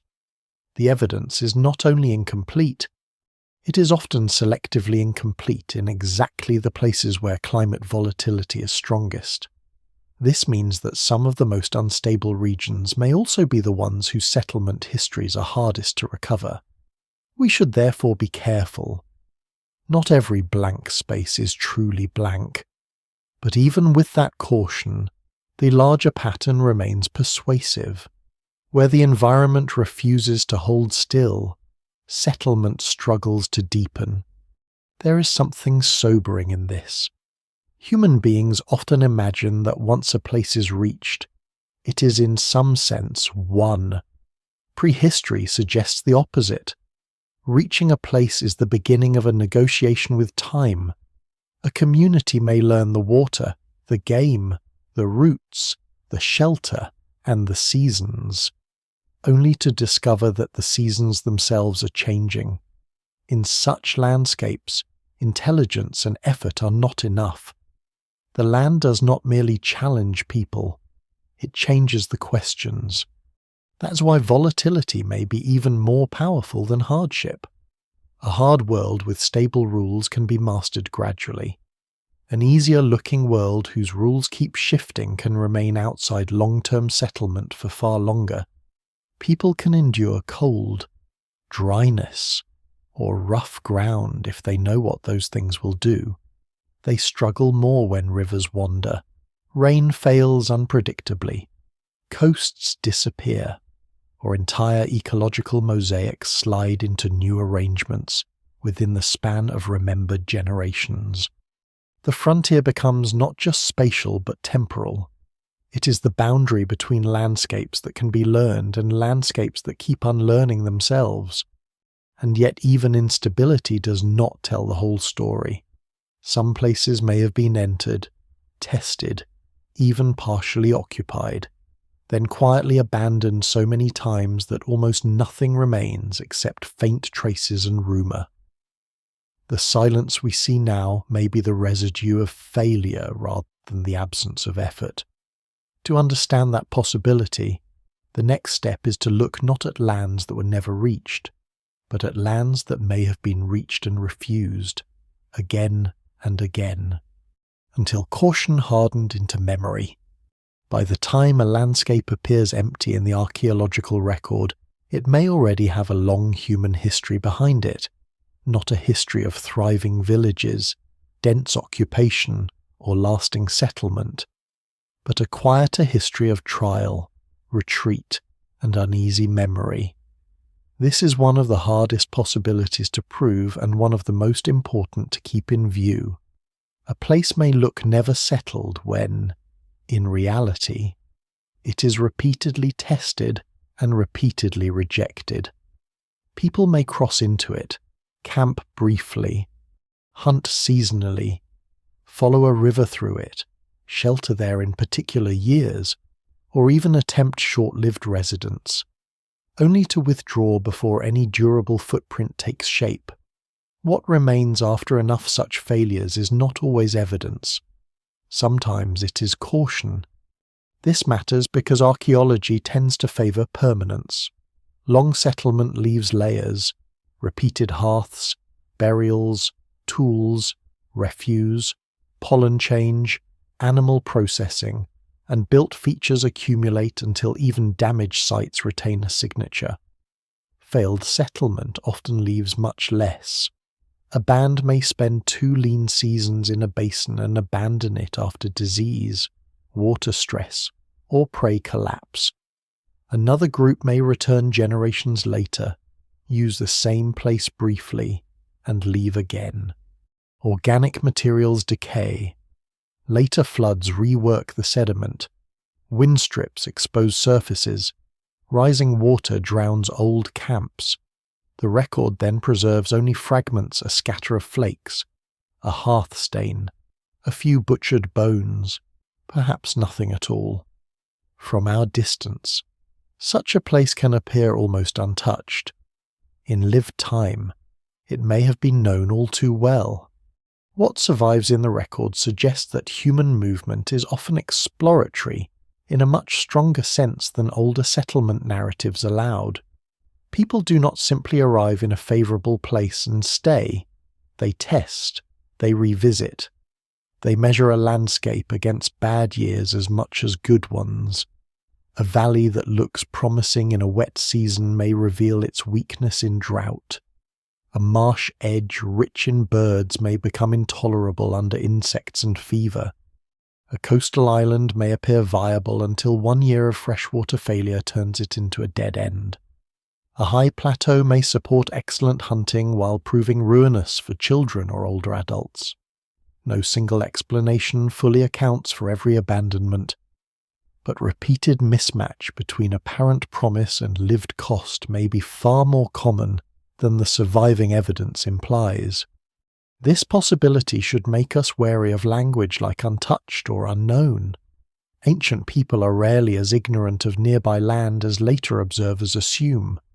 More often they know enough to hesitate. A neighbouring group may not settle a basin not because it has never entered it, but because stories of failed residents already exist. Such stories need not survive as precise history. They may become tonal rather than factual. A place spoken of as wrong for winter, bad for water, not fit for children. A land that looks generous and then takes too much back. Over time, practical memory condenses into inherited caution. The landscape becomes legible through refusal. There is a deep anthropological logic to this. Human communities do not learn only by success. They also learn by loss, and losses tied to place can shape behavior for generations. A hunting ground where 2 adults die in a storm may still be used. A valley where repeated illness follows camp occupation may become suspect. A wetland where children sicken. A shoreline where crossings strand people. An upland where supplies fail too often. A river plain where camps are repeatedly washed out. These experiences do not need to produce permanent taboos to influence movement. They simply need to make alternative lands look safer by comparison. Ancient settlement is not driven by raw possibility alone. It is shaped by remembered thresholds of acceptable risk. Scholars still debate how often prehistoric abandonment can be reconstructed confidently, because the evidence remains incomplete, and silence admits many interpretations. Yet some patterns increasingly suggest that absence is sometimes the shadow of repetition rather than the absence of contact. In marginal environments especially, the archaeological signal may pulse in and out. Brief occupations cluster during favourable windows, then there is a gap, then another pulse. This can happen because climate changes, because technology improves, because populations grow enough to absorb risk, or because neighbouring territories become crowded. But it can also happen because a place remains on the edge of possibility, never fully excluded, never fully trusted. It sits in the memory of surrounding populations as a land worth trying only under certain conditions. This is one reason the distinction between use and settlement remains so important. A coastline may be harvested seasonally for generations without ever becoming a year-round home. A mountain valley may host repeated summer camps without winter residents. A dry basin may attract people during unusually wet decades and then empty again. A forest interior may be hunted along certain paths while the larger region remains outside ordinary social life. Later. When archaeologists encounter this pattern in fragments, it can seem indecisive or anomalous, but in human terms it makes perfect sense. A place can be valuable and still not be trusted. It can be integrated into movement without being chosen as a centre. A lesser-known but revealing detail is that failed settlement may sometimes sharpen ecological knowledge in neighbouring regions rather than in the abandoned place itself. People who retreat from one land often refine strategies for living elsewhere. They learn how far children can travel. They learn which foods preserve better. They learn which seasons are worth risking. They learn which routes should remain corridors rather than destinations. In that sense, abandonment is not outside the history of adaptation. It is one of its engines. The lands left thinly occupied may have taught nearby populations precisely what kinds of places to prefer. There may also be a threshold effect in social confidence. The first attempts at using a difficult landscape are made with weak local knowledge, limited redundancy, and uncertain support. If those attempts fail, later attempts begin under a burden of memory. The next generation does not approach a blank opportunity. It approaches a known risk. This makes success harder even if conditions improve slightly, because inherited caution delays experimentation and reduces the flow of people willing to learn the place in detail. By contrast, once a landscape achieves even modest success as a homeland, positive feedback begins to work in the opposite direction. More people know the routes. More children grow up learning the seasons. More stored experience accumulates. More neighbours regard the place as viable. Failure and success both compound. And many apparently empty lands may sit on the wrong side of that divide for long stretches of time. The emotional character of abandonment is worth considering too, even if it leaves only faint marks in the material record. To leave a place after effort is not merely to move. It is to revise a belief. Campsites, trails, water sources, and familiar views become associated with scarcity, illness, fear, or grief. The landscape acquires a moral weight. It is not cursed in any dramatic sense, perhaps, but it becomes a place where judgment once failed. Such places may remain in circulation as warnings long after the exact reasons are no longer remembered. What survives in the record suggests that human settlement decisions often carry this blend of empirical knowledge and inherited feeling more deeply than simple environmental models can capture. This helps explain why some nearby peoples still stay away from lands they clearly know exist. To a modern outsider, visibility implies invitation. If a coast can be seen from another coast, if a valley opens from an occupied plain, if a basin lies just beyond a known ridge, then why not go? The answer may be that people did go, they went, tested, returned, suffered, remembered, and stopped investing more lives than the place seemed worth. A blank space on the map may not mean a blank space in memory. It may mean the opposite, a place too well remembered for easy optimism. Archaeology occasionally catches these patterns more clearly. One finds a brief cluster of activity in a marginal zone, then nothing for centuries, then a later re-entry under different conditions. One finds signs of repeated but shallow use along the same corridor. One finds resource extraction without household continuity. One finds a region whose most substantial occupation appears only after a climatic shift, technological change, or population increase that lowers the cost of failure. These are exactly the kinds of signatures one would expect if certain landscapes sat within a zone of recurring experimentation but delayed trust. There is a sobering implication here. Human adaptability is not a straight line of ever greater reach. It is also a history of acceptable failure. Communities survive because they abandon bad bets early enough to remain communities. They remember the price of overconfidence. They retreat from places that do not sustain ordinary life, even when those places remain alluring at the edge of vision. The blank spaces in settlement history are therefore not merely failures to expand.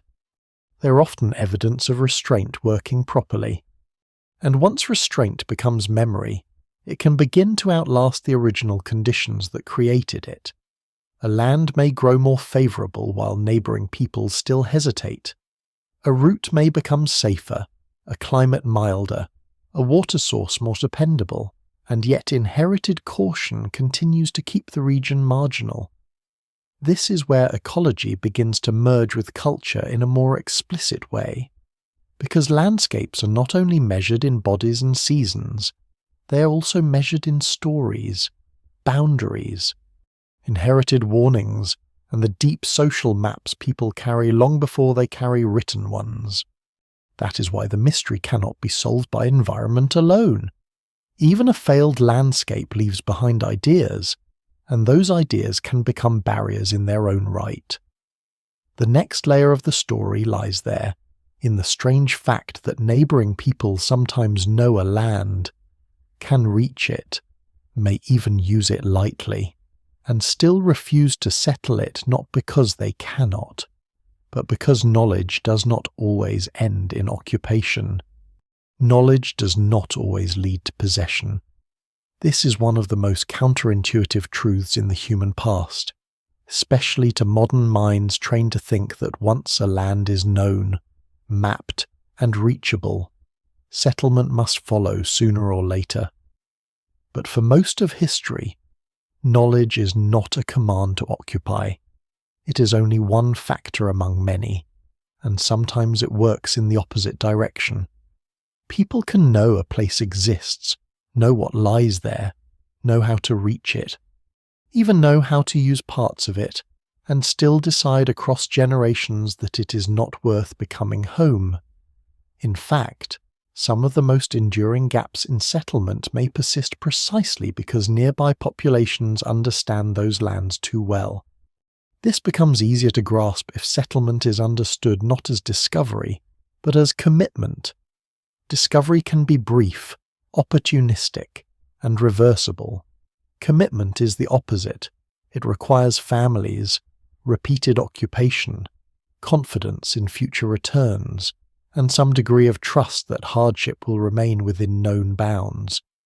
A neighbouring people may know that beyond a ridge lies a broad basin with game, reeds, birds, and seasonal water. They may also know that in bad years the water fails. Insects rise and movement out becomes costly. They may know that the place is useful in narrow ways and dangerous in broader ones. The same knowledge that makes entry possible may therefore make settlement seem foolish. From outside, it looks like avoidance. From inside, it looks like judgment. This is why proximity can be so misleading. A place near settled territory is often assumed to have been an obvious next step, yet physical closeness says very little about social or ecological value. Some nearby lands remain outside settlement because the surrounding populations have better options already woven into their seasonal life. A valley, coast, or upland that appears empty to later observers may lie beside routes, resource zones, and alliance networks that are already functioning well. To occupy the marginal neighbouring land would mean dividing labour, spreading risk, and committing people to a place with inferior returns. The opportunity cost matters. Human groups do not expand simply because empty space exists. They expand when the new land offers something sufficiently worth the danger of tying people to it. That point is especially important in worlds where mobility is itself a successful strategy. Not all societies aim toward permanent local concentration. For many foraging groups, resilience comes from movement, flexibility, and the ability to shift between habitats as conditions change. In such a system, lightly used nearby country may remain intentionally peripheral. It can function as buffer, seasonal supplement, emergency refuge, or hunting extension without ever becoming a primary residential zone.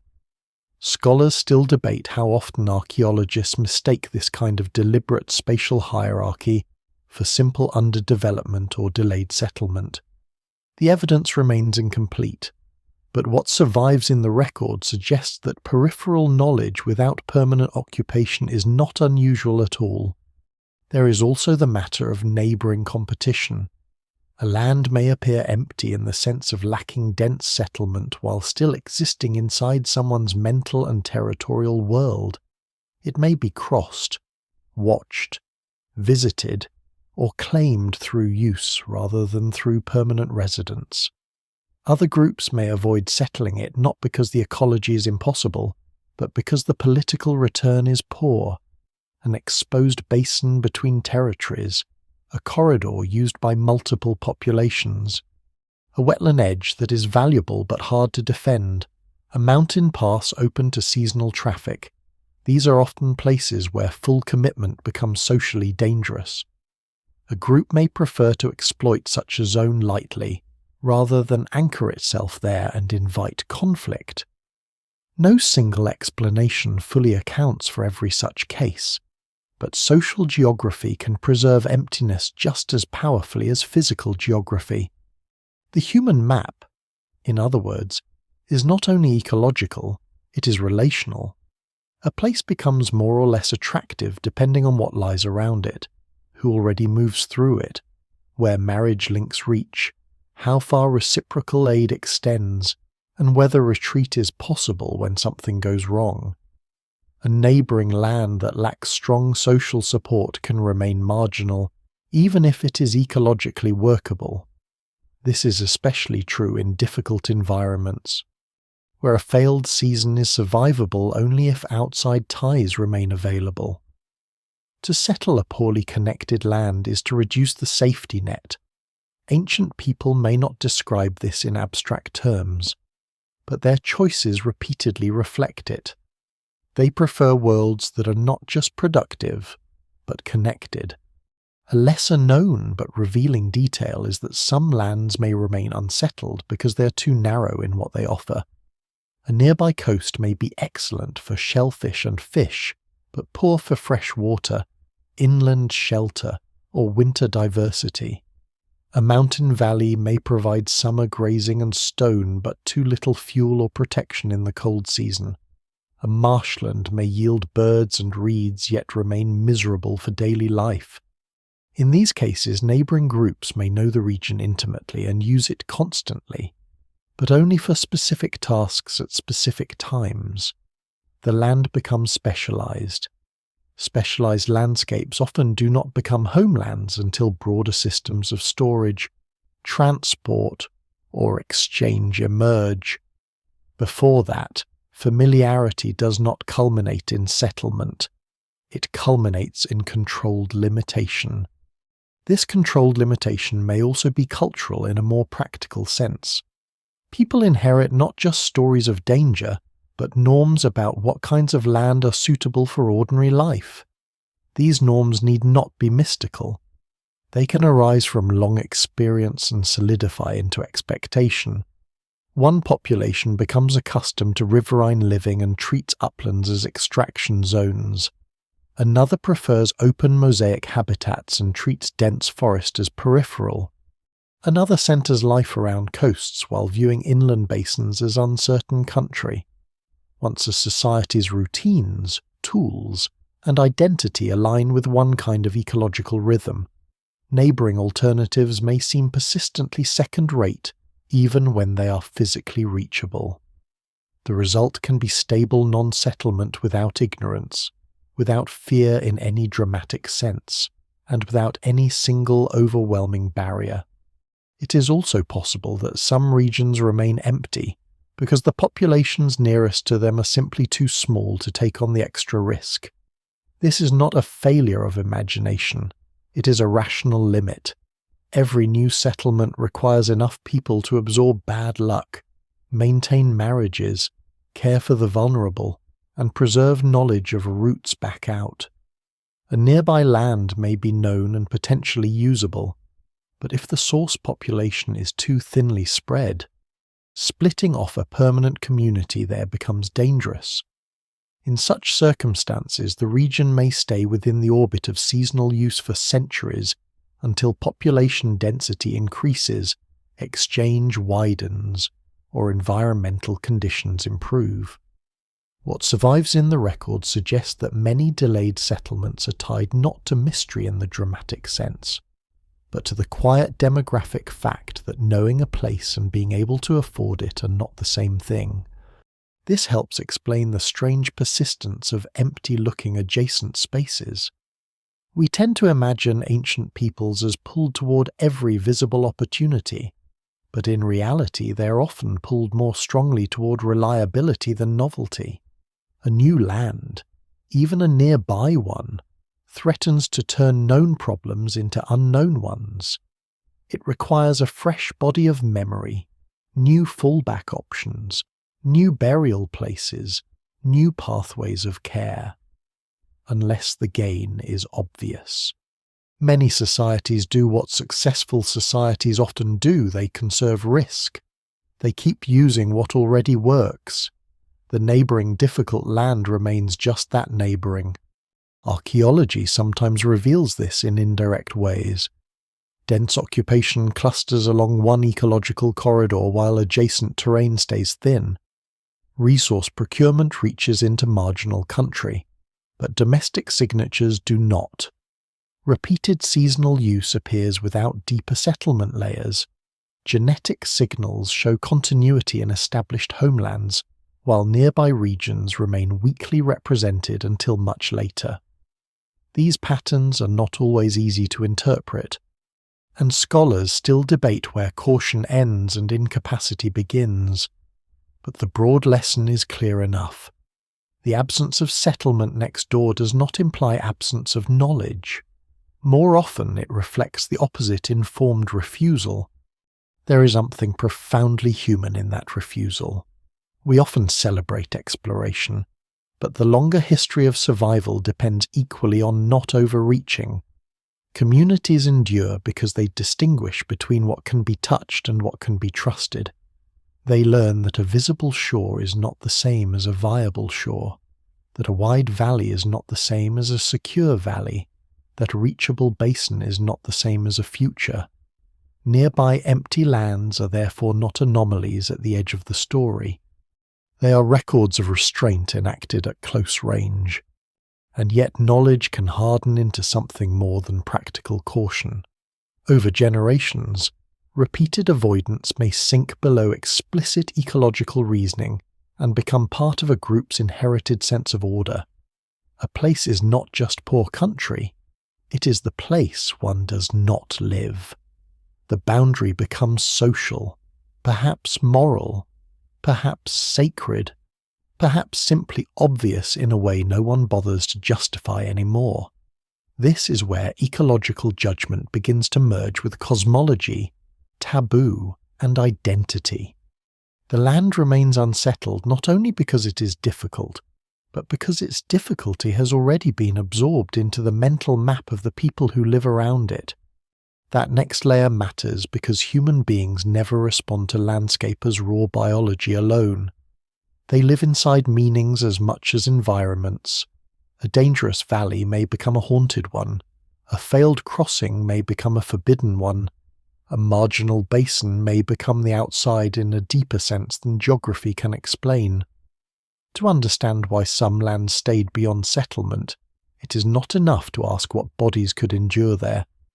We also have to ask what communities came to believe about where life properly belonged. Long before people draw borders on parchment or carve territorial claims into stone, they already live inside boundaries. Some are practical, some are remembered through experience, some are embedded so deeply in custom that they no longer need explanation. A ridge marks where familiar water ends. A marsh edge marks where sickness begins. A forest interior marks where known roots thin out and old confidence goes quiet. Over time, these patterns do more than guide movement. They become part of how a community imagines the world itself. Certain lands are not only difficult, they are wrong for dwelling. Not cursed in the dramatic language of later legend perhaps, but set apart in the mental geography of ordinary life. This is where ecology turns into culture, and where landscapes that resist settlement begin to acquire a second defense stronger than distance or scarcity meaning. It is tempting for modern observers to treat such meaning as secondary, as though belief floats above harsher material realities. In the long human past, the two are rarely separable. A place repeatedly associated with poor water, dangerous animals, failed camps, vanished children, or strange weather does not remain a neutral fact in memory. It gathers emotion, it gathers caution. It becomes a place spoken of differently. The language around it changes first in subtle ways. One does not winter there. One does not raise children there. One goes there only in certain seasons, or only in groups, or only for particular resources. And even then one returns before dark, before flood, before the wind changes. Practical restrictions accumulate until they begin to look like inherited law. Scholars still debate how far such cultural patterning can be reconstructed from prehistoric evidence alone, because beliefs leave far fewer traces than tools or bones. But what survives in the record suggests that social meaning often stabilizes ecological caution and carries it farther through time than environmental facts alone would. This is not an argument for treating every unsettled place as sacred or taboo in a dramatic ritual sense. That would be too simple and often unsupported. The deeper point is that human beings do not relate to land as detached calculators. They interpret, classify, rank, and narrate. They distinguish between safe and unsafe, central and marginal, ordinary and exceptional, clean and dangerous, ancestral and outside. These distinctions need not begin in formal religion. They can emerge from repeated patterns of successful and unsuccessful use. A valley that floods unpredictably may become, in inherited thought, a place that rejects houses. A ridge where weather turns suddenly lethal may become a place not meant for children. A marsh that weakens health may become country where life does not settle properly. In every case, what begins as ecological learning becomes social expectation. The strength of such expectation lies in its efficiency. Not every generation must rediscover the risk for itself. Stories, rules, route preferences, and everyday warnings do the work in advance. This is one of the great adaptive powers of culture. It compresses experience into instruction. A young person does not need to understand ancient hydrology to learn that a certain basin is not trusted after the rains. A family does not need formal epidemiology to know that camps should not linger by stagnant water. A group does not need geology to remember that particular slopes slide or particular channels trap storm surge. Once these lessons become habitual, the land's resistance is amplified by human memory. Settlement becomes less likely not only because the landscape is hard, but because the society around it already knows how to avoid making that mistake. There is also a territorial dimension to this mental mapping. Communities often understand themselves through the places where life is properly organized. These are not always fixed in a modern sense, but they still have centers and edges, water sources, hunting grounds, travel routes, burial areas, seasonal meeting points, raw material sites, and mythic origins may all be woven into a coherent lived geography. Lands outside this network are not merely unused, they are less socially legible. They lack relational depth. People may know they exist, may pass through them, may fear them or value them, but they are not where society reproduces itself. This matters because settlement is never just about surviving on the land. It is about placing births, marriages, care, teaching, and the dead into a meaningful spatial order. A place can satisfy some ecological needs and still fail to attract settlement because it sits outside that order. A lesser known but important detail is that sacredness in many societies does not always invite habitation. Quite often it does the opposite. Places regarded as powerful, dangerous, ancestral, richly charged, or simply not ordinary may be visited with care and then left alone. They can be central in cosmology and marginal in settlement at the same time. Caves, peaks, springs, islands, deep groves, volcanic areas, marsh edges, or unusual rock formations often occupy precisely this ambiguous position in many human traditions across the world. We should be careful not to project later documented beliefs too mechanically into deep prehistory, but the general principle is persuasive. Human significance and human habitation are not the same thing. A landscape may matter intensely and still remain an unsuitable place for everyday life. This may help explain why some lands remain unsettled even after environmental conditions improve. Suppose a once dangerous basin becomes somewhat more stable. Suppose a route grows easier, a climate milder, a water source more reliable. Material barriers may decline, yet inherited classifications remain. People still regard the place as outside, or as a place for specific uses only. What began as practical caution hardens into identity. Neighbouring groups may continue to avoid year-round settlement simply because nobody has a social script for living there. No lineage is rooted there, no marriage pattern centres there, no trusted burial ground lies there, no long chain of teaching has made its rhythms ordinary. Scholars still debate how often such cultural inertia shapes delayed settlement, because it is difficult to isolate from ecological and demographic factors. But no single explanation fully accounts for human patterning without it. There is another subtler mechanism at work as well. Mental maps create confidence zones. Inside them, people know fallback options. They know who might help in a bad season. They know where disputes can be managed, where resources can be shared, where children can be sent, where old roots still hold. Outside them, all of that becomes uncertain. Even a physically reachable land may remain socially expensive because its occupation would mean stepping beyond dense fields of trust into thinner ones. The result is that some places stay unsettled not because they are absolute voids, but because they lie beyond the habitual radius of moral and practical confidence. For mobile populations especially, this radius may matter more than abstract territorial size. Archaeology catches only glimpses of these boundaries. Sometimes one sees repeated use on one side of a landscape divide and surprisingly light use on the other. Sometimes raw materials move across a region while domestic occupation does not. Sometimes a place appears in burial or ritual activity without broader settlement.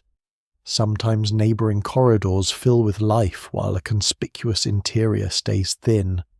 These are not proofs of taboo in any narrow sense, but they do suggest that land can be socially structured in ways that outlast simple environmental logic. The evidence remains incomplete, and scholars rightly caution against overinterpretation.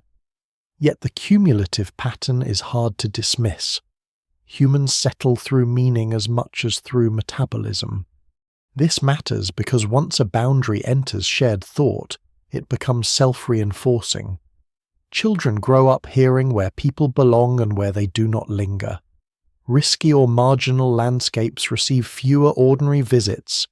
Fewer visits mean less detailed knowledge. Less knowledge makes the place seem even less fit for settlement. The cycle closes on itself. A zone may remain peripheral for centuries not because no one can cross into it, but because too little everyday life flows there to make it familiar. In this way, the mental map can become more durable than the original environmental obstacle. Even after conditions shift, the boundary remains. There is something almost paradoxical in this.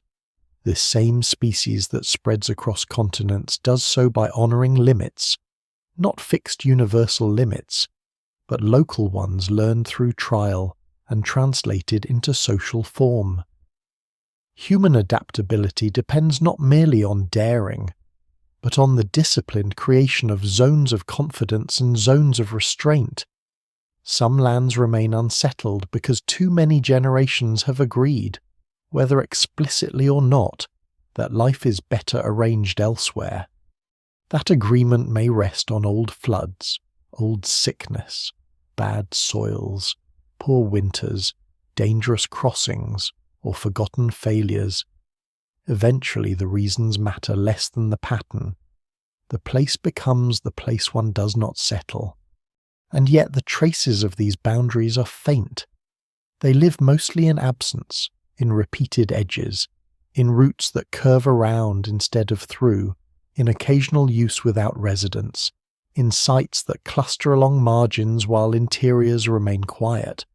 To move beyond inference, researchers have to assemble a wider body of evidence from bones, sediments, pollen, isotopes, genetics, and settlement patterning. The mystery of avoidance cannot be solved by stories alone, however plausible. It has to be tested against material clues buried in landscapes that often preserve almost nothing of human hesitation, except the fact that it happened. So the next step is to turn from the mental map back to the ground itself, not as a lived impression this time, but as a forensic archive. Because the silence of unsettled lands is never absolute. It leaves clues in teeth and dust, in river sediments and charcoal, in missing genes and broken occupation sequences. If certain regions were delayed, lightly used, or repeatedly abandoned, the evidence lies scattered across these fragments. The challenge is learning how to read absence without mistaking it for nothing. To reconstruct a land that people did not settle is one of the strangest tasks in science. Most historical questions begin with presence. A city leaves walls, a camp leaves hearths, a population leaves bones, tools, middens, pollen changes, cut marks, post holes, trash, and eventually layers thick enough to argue with. But an avoided landscape speaks mostly through interruption. Something is thinner than expected. Occupation pulses and then vanishes.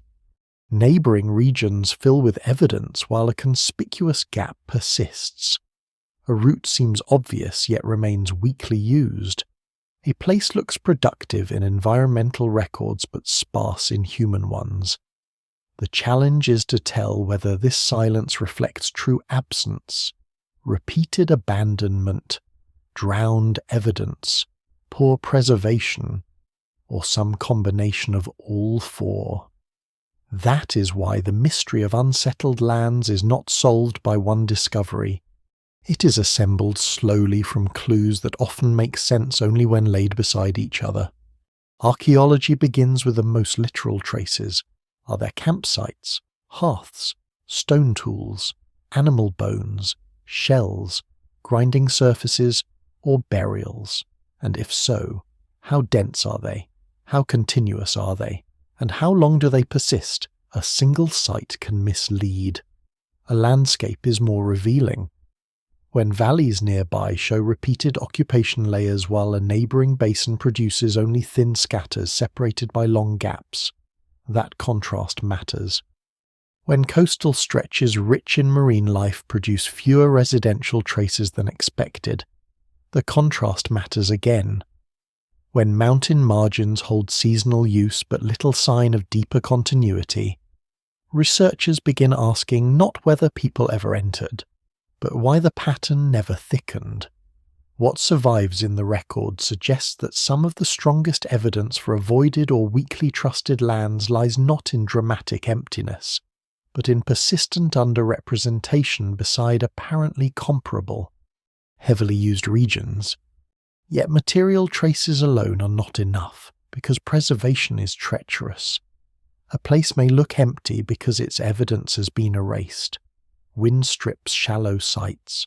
Floods bury them under meters of sediment. Acidic soils dissolve bone. Dense vegetation disrupts surface visibility. Coastlines most attractive to ancient populations may now lie beneath the sea. River migration can carve away entire occupation surfaces. Volcanic ash can preserve beautifully in one region and obliterate interpretation in another. Scholars still debate many supposed settlement gaps precisely because the evidence remains incomplete, and preservation is never neutral.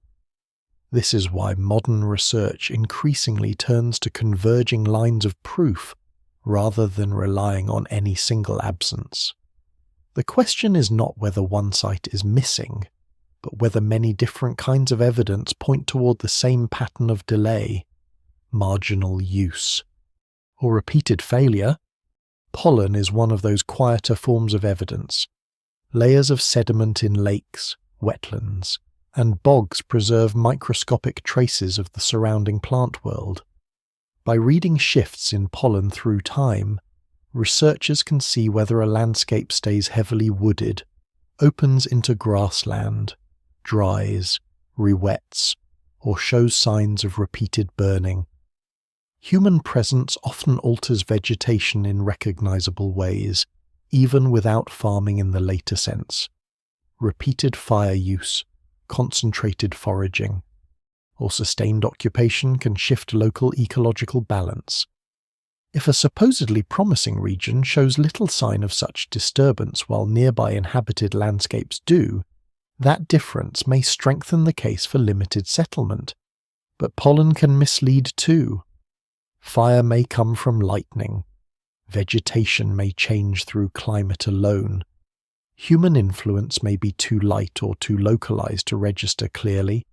So pollen helps most when read alongside other clues, rather than as a verdict on its own.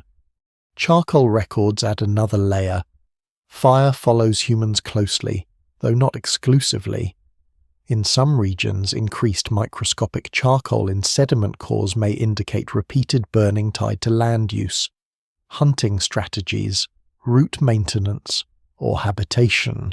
In others, it may reflect natural fire regimes intensified by drought or lightning.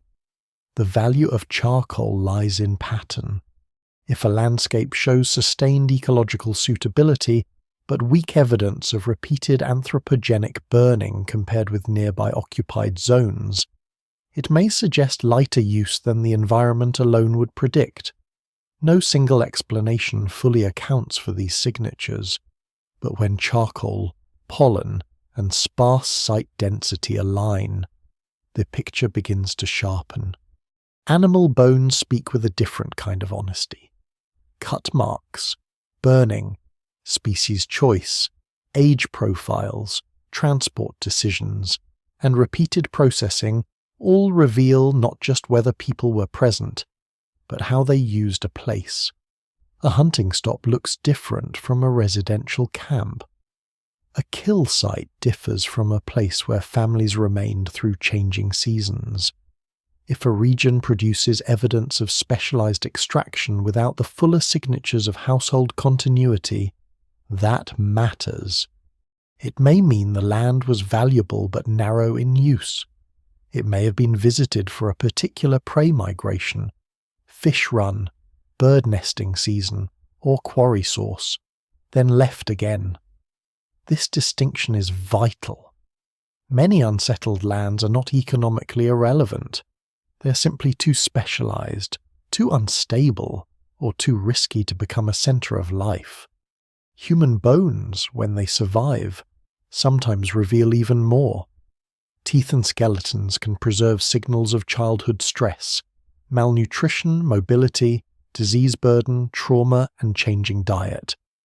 Isotopic analysis can indicate whether a person grew up in one geology and died in another, whether marine foods dominated the diet, or whether seasonal movement linked different landscapes together.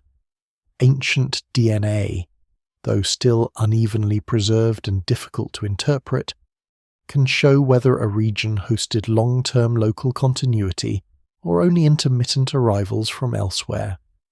A land repeatedly entered and abandoned may leave a genetic pattern very different from a stable homeland.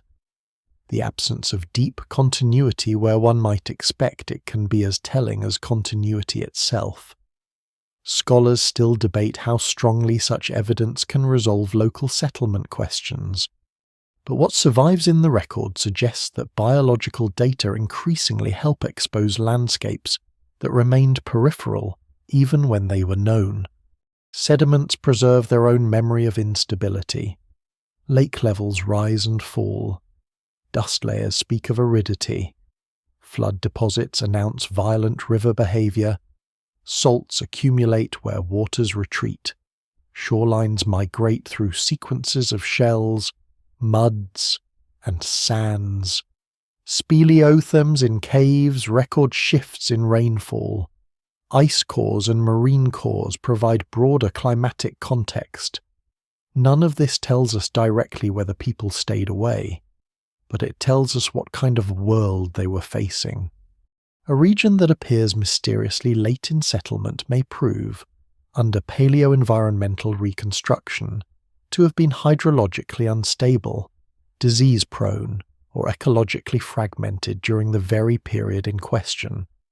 In this way, geology and climate records help restore the invisible terms ancient communities were reading with their bodies long before modern science named them. There are also clues in what is not carried across a boundary. Stone raw materials often move through trade, travel, and habitual route use. Ornaments, pigments, shell, and later domesticated species can map spheres of contact. When such materials circulate widely around a region but pass only weakly through it, the pattern may indicate more than accident. It may suggest a persistent corridor around an avoided core, a mental and practical rerouting of human life. Settlement patterns do something similar at a larger scale. Dense clusters along edges, coasts, or river corridors with conspicuous thinning towards certain interiors can reveal barriers that are social and ecological at once. The blank zone becomes legible not in isolation, but through the shape it imposes on everything around it. A lesser-known but powerful line of evidence comes from time itself. Researchers increasingly look not only for sites, but for occupation rhythm. Is a place used continuously, seasonally, episodically, or only during narrow climatic windows, Does site density rise and collapse with environmental shifts? Do neighbouring regions remain stable, while one particular landscape pulses in and out of use? This temporal texture can expose the difference between true long-term settlement and repeated experiments that never deepen, a land that never enters continuity, despite multiple opportunities, begins to look less like a missed discovery and more like a place that repeatedly failed the human test. Still, uncertainty must be handled honestly. Absence is never pure proof. There are always undiscovered sites, destroyed surfaces, submerged coasts, unsampled wetlands, and misdated layers waiting to alter the picture. Archaeology, at its best, does not pretend to eliminate this uncertainty. It narrows it. It asks whether multiple independent records point in the same direction, sparse habitation traces, weak biological continuity, environmental instability, limited anthropogenic burning, specialized rather than domestic use, long delays despite nearby occupation. When these signals gather together, the case grows stronger that certain lands were not merely unexcavated, but genuinely marginal to settled life for very long stretches of time. There is something almost poetic in the way these clues work. Teeth remember stress, dust remembers drought, pollen remembers what the eye once saw, bones remember what was eaten and where bodies travelled. Rivers remember how often they betrayed their banks. Even silence, if repeated in the right places, becomes evidence. The avoided landscape is never fully mute. It whispers through weak signatures, broken sequences, and missing continuity. Science does not make that whisper dramatic. It makes it legible. And when those lines of evidence are assembled, they rarely point to one simple cause. That is perhaps the most important lesson of all. The same gap may reflect poor water, low caloric density, difficult terrain, parasites, climatic instability, inherited caution, and weak demographic capacity all at once. Scholars still debate how to weigh these factors, because no single explanation fully accounts for this pattern across the world. Some regions seem delayed mainly by ecology, others by volatility, others by social choice amplified over generations. The evidence reveals not one mystery, but a family of mysteries sharing a common shape. So by this point the question changes again. It is no longer only what clues can be recovered, but how those clues should be interpreted against one another, which explanations deserve the most weight, which are too simple, which are tempting because they sound dramatic, which reflect the stubborn complexity of real human movement. The next step is to bring those competing explanations into the same frame and see which ones can truly bear the weight of the blank spaces on the map. Once all the clues are laid out, the thin site scatters, the broken occupation sequences, the unstable rivers, the weak biological continuity, the surrounding zones of heavier use. The temptation is to look for a single master key. People like clear explanations. A certain land was too dry, another was too cold, another was too remote, another was too dangerous. But the pattern of human non-settlement resists that kind of tidy answer. If there is one thing the record makes clear, it is that absence is rarely simple. The blank spaces on old human maps are not created by one force operating everywhere. They're created by combinations, and by the way those combinations change through time. Scholars still debate which factors mattered most in different regions, because no single explanation fully accounts for this. The same-looking silence can emerge from very different causes. The oldest and most intuitive explanation is ecological limitation. Some places simply do not provide enough dependable water, food, fuel, and shelter in the right combination to support repeated human occupation. This explanation remains powerful because in many cases it is plainly true. A region with low caloric density, erratic hydrology, and high search cost does not need further mystery added to it. The body's arithmetic is enough. Yet ecological limitation cannot be the whole story, because human beings repeatedly settle environments that appear, on paper, at least as harsh as the ones they avoid. Cold steppe, storm-heavy coasts, high elevations, semi-arid margins, and difficult forest mosaics all become homes under the right conditions. So ecology explains part of the pattern, but not the pattern by itself. It tells us why a land is hard. It does not always tell us why that specific hard land remains empty while another becomes viable. That gap leads to a second explanation: technological threshold. According to this view, some lands remain beyond settlement until the right tools, clothing, containers, storage methods, watercraft, fuel strategies, or food processing knowledge appear. This, too, is often persuasive. Severe cold requires more than courage. Dry country favours storage and transport skill. Marine corridors may depend on boats, or at least sophisticated shoreline knowledge. Toxic plants require processing traditions. A land may lie close by for millennia and still remain impractical until technique catches up. Yet technology alone also disappoints as a universal answer. Groups with broadly similar toolkits sometimes produce very different settlement outcomes in apparently similar environments. Moreover, technology does not function in isolation. A brilliant tool in a small, fragile population may change very little. The threshold matters, but only when social and ecological conditions allow the tool to matter. That brings in demography, perhaps the most quietly decisive explanation of all. A nearby land may be known and potentially usable, but if the neighbouring population is too small, too scattered, or too vulnerable to absorb failure, settlement remains unattractive. This explanation has considerable force because it helps resolve many puzzles that pure ecology cannot. A marginal land may not be impossible, it may simply be unaffordable. To split off families, maintain marriage networks, preserve knowledge, and survive bad seasons in a new place requires people to spare. Without that surplus, societies sensibly avoid overextending themselves.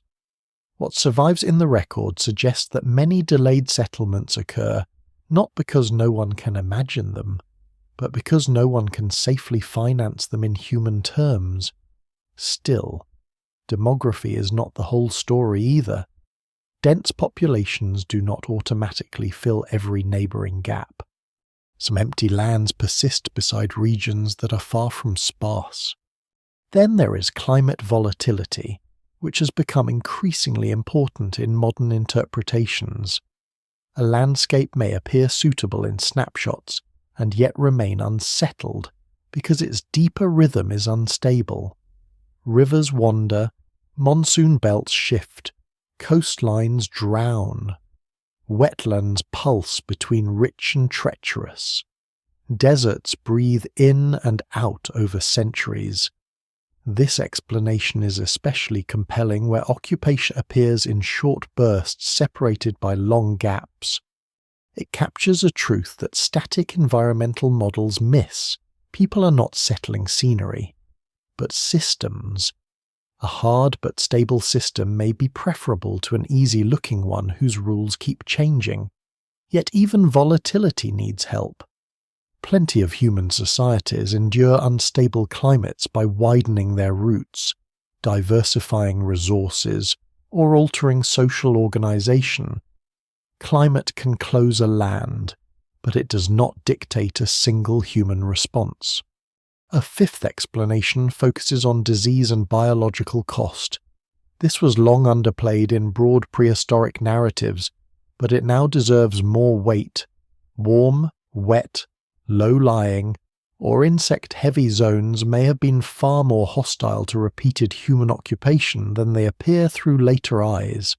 Parasites, fever, poor sleep, chronic infection, dangerous water edges, and cumulative health stress could all make a region biologically expensive without producing dramatic archaeological evidence.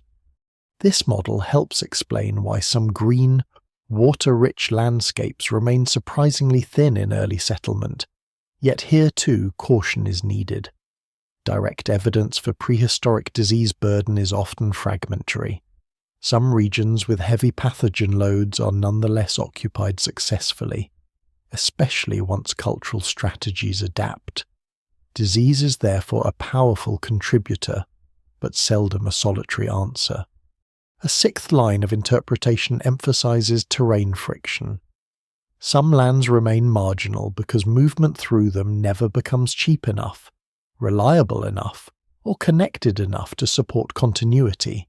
Steep ridges, tangled wetlands, dense understory, broken rock, fragmented resources, and unstable roots can isolate otherwise usable patches from one another. This explanation is particularly good at resolving puzzles where nearby zones thrive while the intervening ground remains strangely thin. It reminds us that habitable pockets are not enough. Settlement requires a workable system of movement between them. But again, terrain is not destiny. Passes are learned, forests are threaded, wetlands are skirted. Under some conditions, even severe physical friction can be absorbed by human knowledge and social coordination. This is why many scholars now favour multi-causal models, not because complexity is fashionable, but because the evidence keeps forcing it.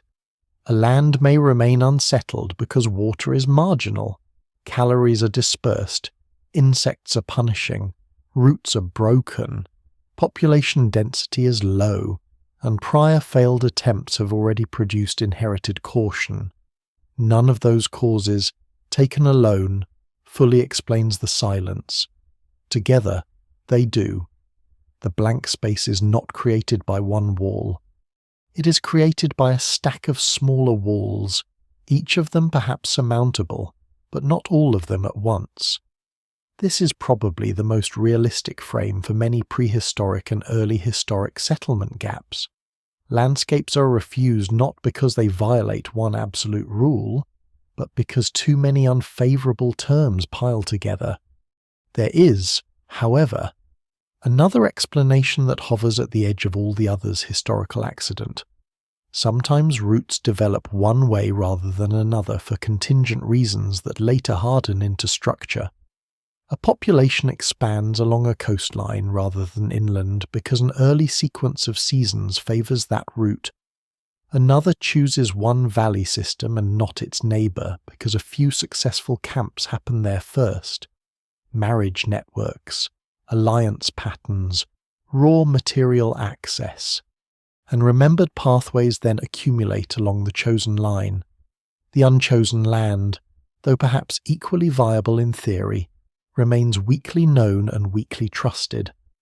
Over generations, this difference deepens until it looks inevitable. Scholars still debate how much weight accident deserves, because it can sound like a retreat from explanation. But in human history, contingency is often real. People do not move through perfectly rational landscapes from a godlike perspective. They move through particular opportunities that arrive unevenly. This matters because it warns against overconfidence. Not every blank space encodes a grand secret.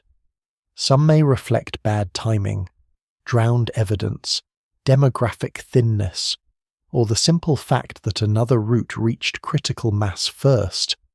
Yet accident alone is also insufficient. If a place remains empty for a very long time despite repeated neighbouring occupation, some deeper resistance is usually involved. Contingency may start the pattern.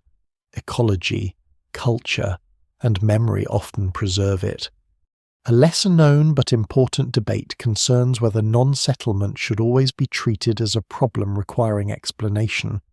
Some researchers argue that modern observers, shaped by agricultural and state-centered assumptions, overestimate the naturalness of full territorial filling. For highly mobile populations, the existence of lightly used buffer zones, specialized extraction areas, and unoccupied gaps may be entirely normal. In this view, some supposed mysteries are only mysteries because later sedentary societies expect every useful land to become someone's permanent home. This criticism is valuable. It reminds us not to project modern notions of land use backward too automatically, yet it cannot dissolve the whole issue. Even among mobile societies, some absences remain striking when compared with surrounding opportunities, known routes, and repeated ecological use elsewhere.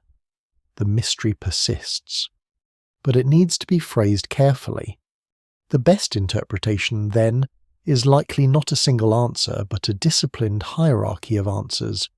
First come the material constraints: water, calories, terrain, disease, seasonality, fuel, and climatic stability. Then come the social constraints: population size, connectivity, conflict, and the ability to support new settlement without collapse. Then come the cultural amplifiers: inherited caution, mental maps, specialized land use, taboo, territorial identity, and the long memory of failed attempts. Finally comes contingency: the unevenness of actual historical movement, the fact that one path becomes familiar before another, and that familiarity itself changes what later generations consider possible. Remove any one layer and the explanation weakens. Keep them together, and the blank spaces begin to look less mysterious in one sense and more profound in another. Because what these competing explanations finally reveal is not just why certain lands stayed empty, but what human adaptability really is. It is not the power to go anywhere at will. It is the power to read combinations of risk, to refuse bad bargains, to turn back before overreach becomes extinction, and to carry those lessons forward in body, tool, story, and custom. The places left unsettled are part of that intelligence. They show not where humanity failed to spread, but where it correctly understood the price of spreading too far and too soon, or on the wrong terms. And yet those terms do not stay fixed forever.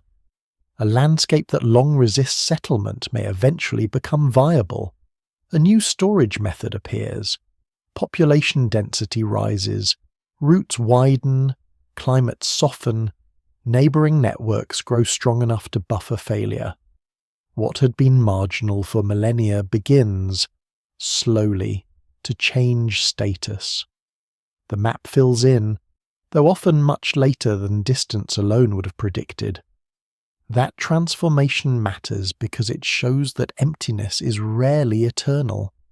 It is conditional. The final arc of the mystery lies in how some once avoided lands are eventually crossed, occupied, and woven into human life after all. For thousands of years, certain lands remain beyond the edge of ordinary human life, not unreachable, not unknown, but unresolved. Then something shifts, not always dramatically, not in a single moment, but enough to tip the balance. A valley that once failed begins to hold. A coast that punished commitment becomes workable. A plateau that resisted family life starts to sustain it. These transitions rarely come from a single cause. They emerge when several pressures loosen at once.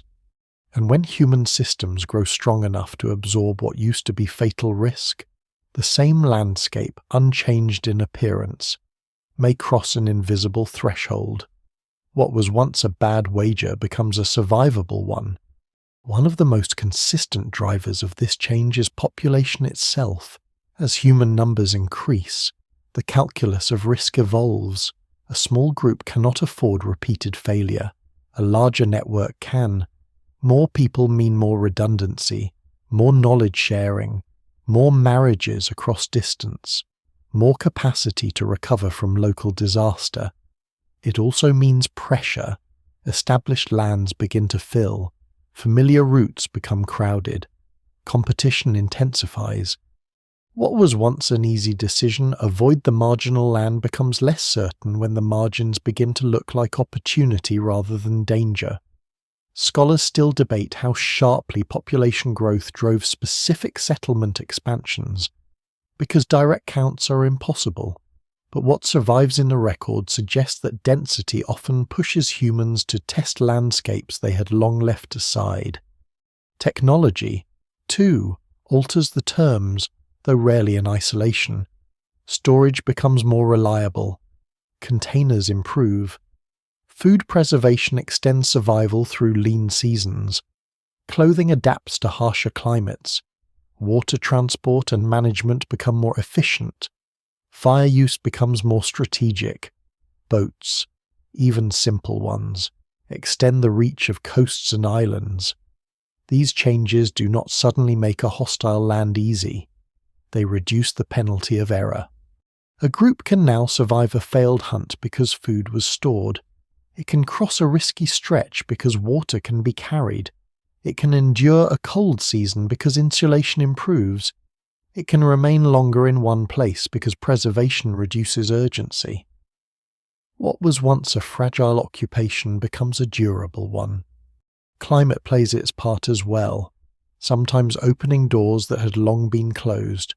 A period of increased rainfall may stabilize water sources. A cooling phase may reduce disease pressure in some zones. A warming phase may extend growing seasons or shift vegetation into more favorable configurations. Coastlines may settle into more predictable patterns after periods of rapid change. These environmental windows do not last forever, but they can last long enough for human systems to take root.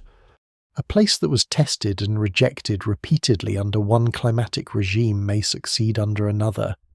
What survives in the record suggests that many late-settled regions coincide with such windows of relative stability. When ecological volatility drops just enough to make learning worthwhile. There is also a social dimension to these turning points. As networks widen, knowledge spreads farther. A group does not need to discover everything alone. It can inherit techniques from neighbors, borrow practices, exchange resources, and form alliances that buffer local uncertainty. A marginal landscape becomes less isolating when it is no longer socially isolated. Trade routes, seasonal gatherings, and shared cultural practices can transform a once peripheral region into a node within a larger system. This reduces the risk of settlement because failure in one place no longer means total collapse. The land becomes part of a web rather than an edge.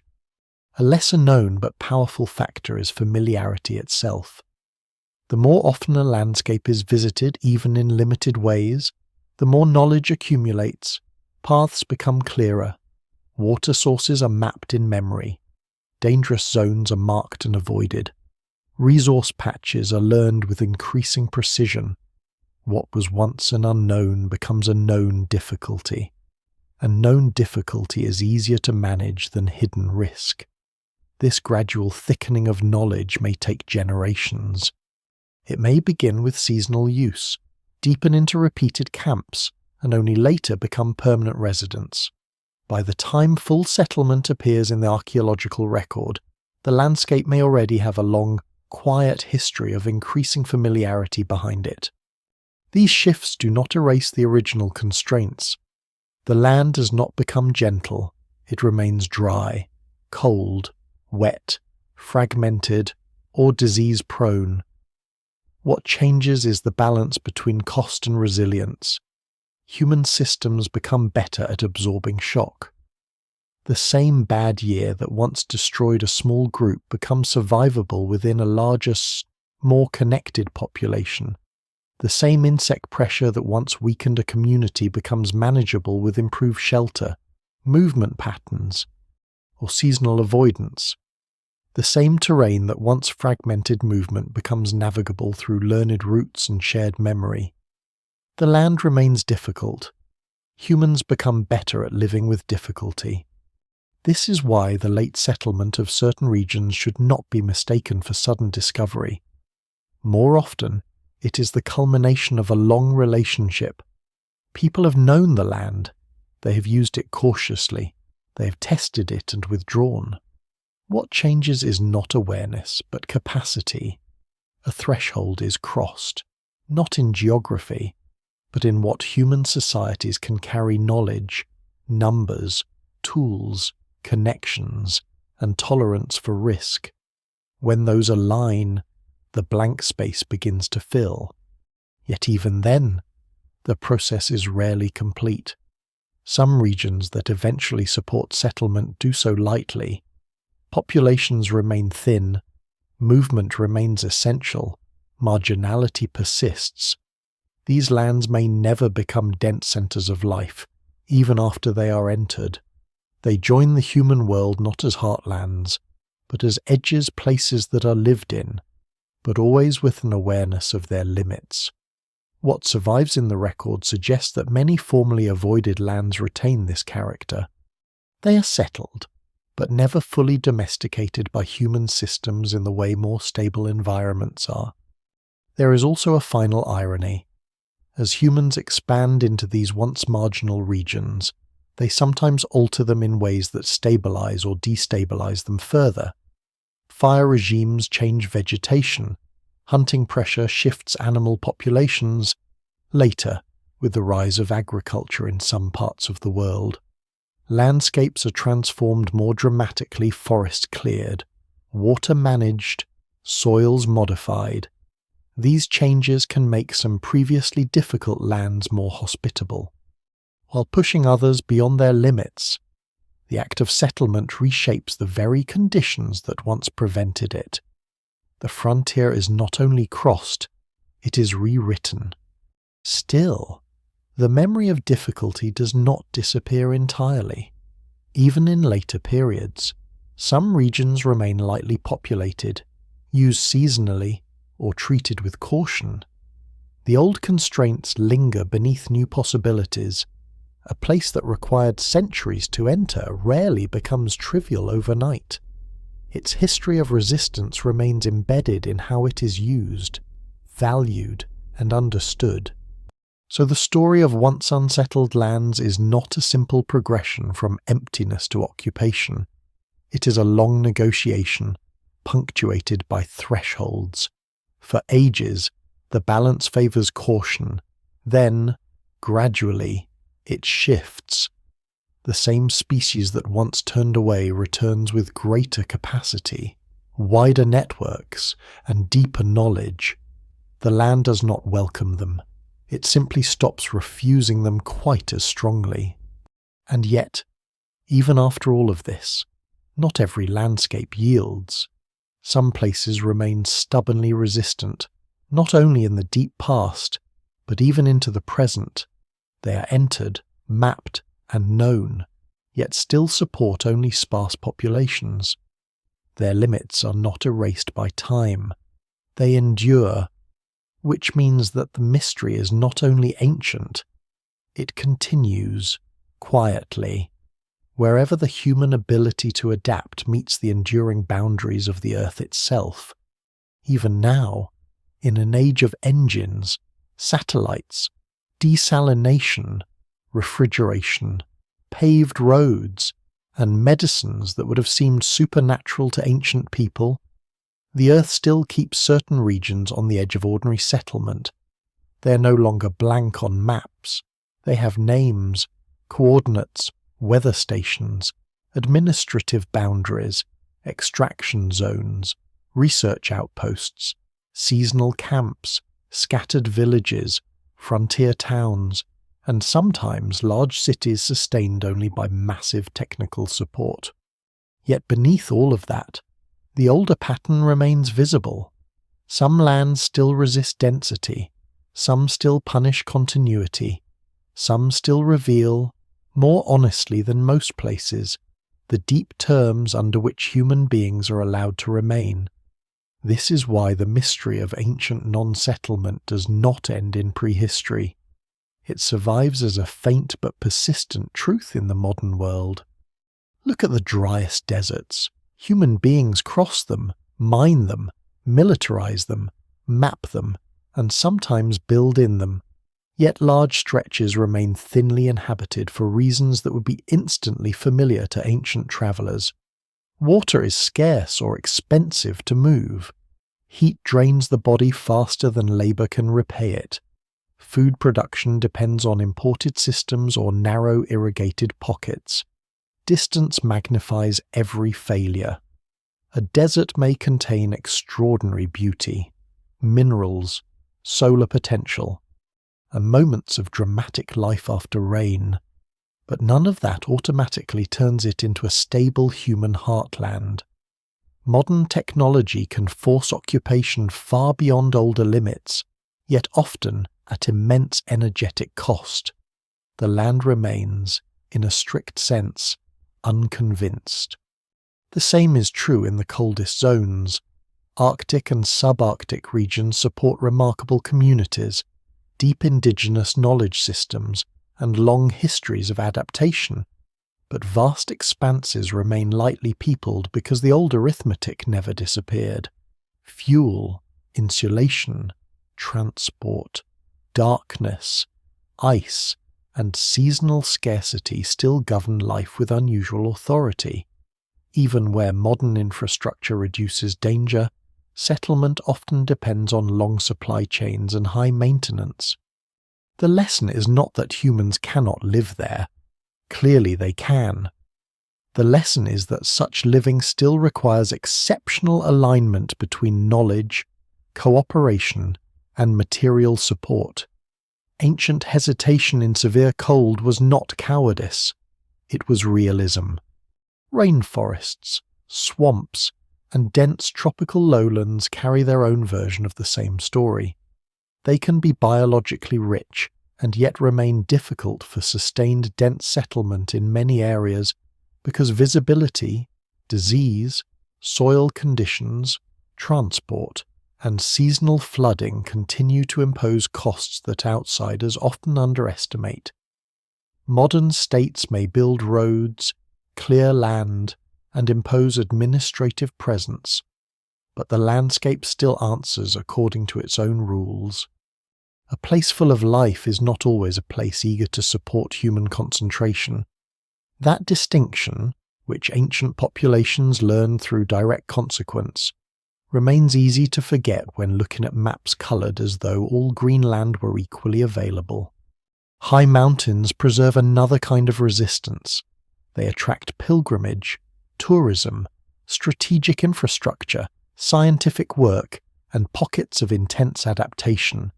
Yet great elevations remain thinly occupied because slope, cold, oxygen, seasonality, and transport continue to narrow what everyday life can become there.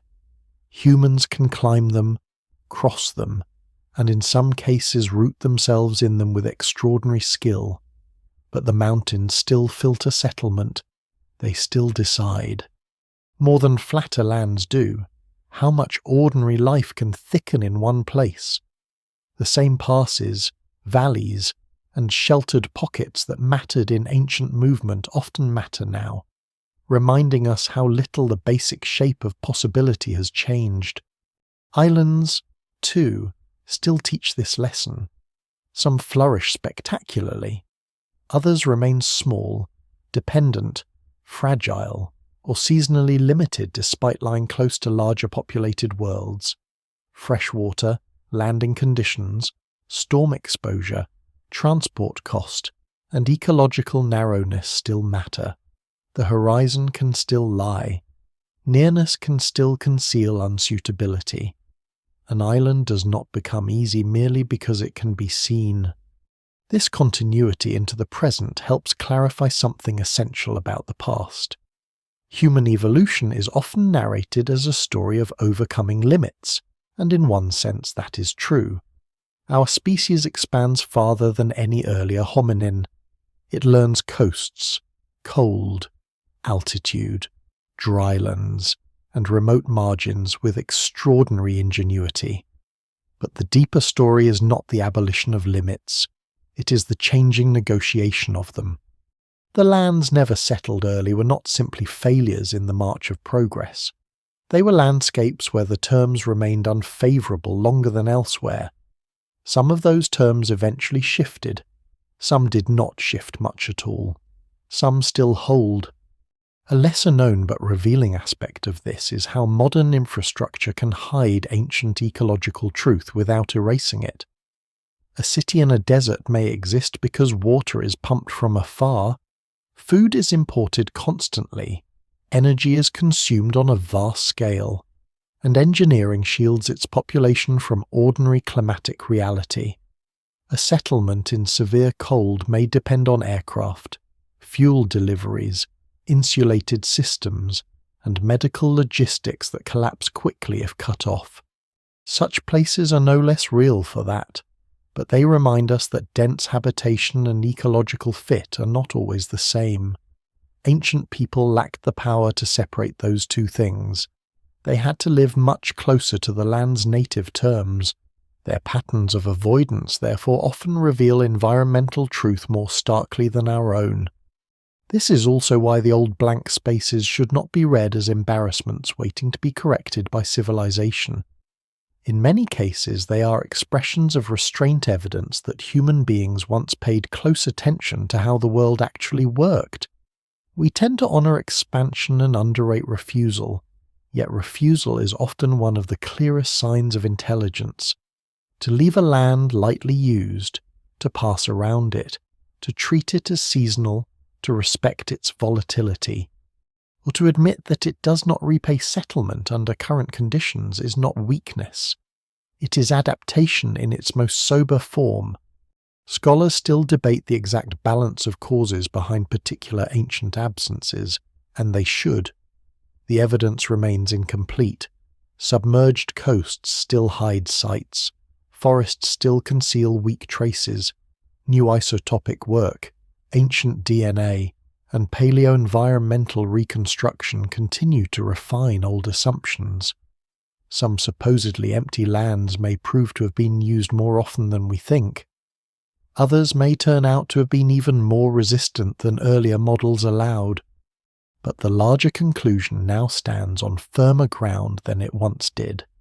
Certain lands were delayed, avoided, or left thinly settled not because humans were incapable in some vague sense, but because settlement is always more demanding than exploration, and the earth did not offer equal bargains everywhere.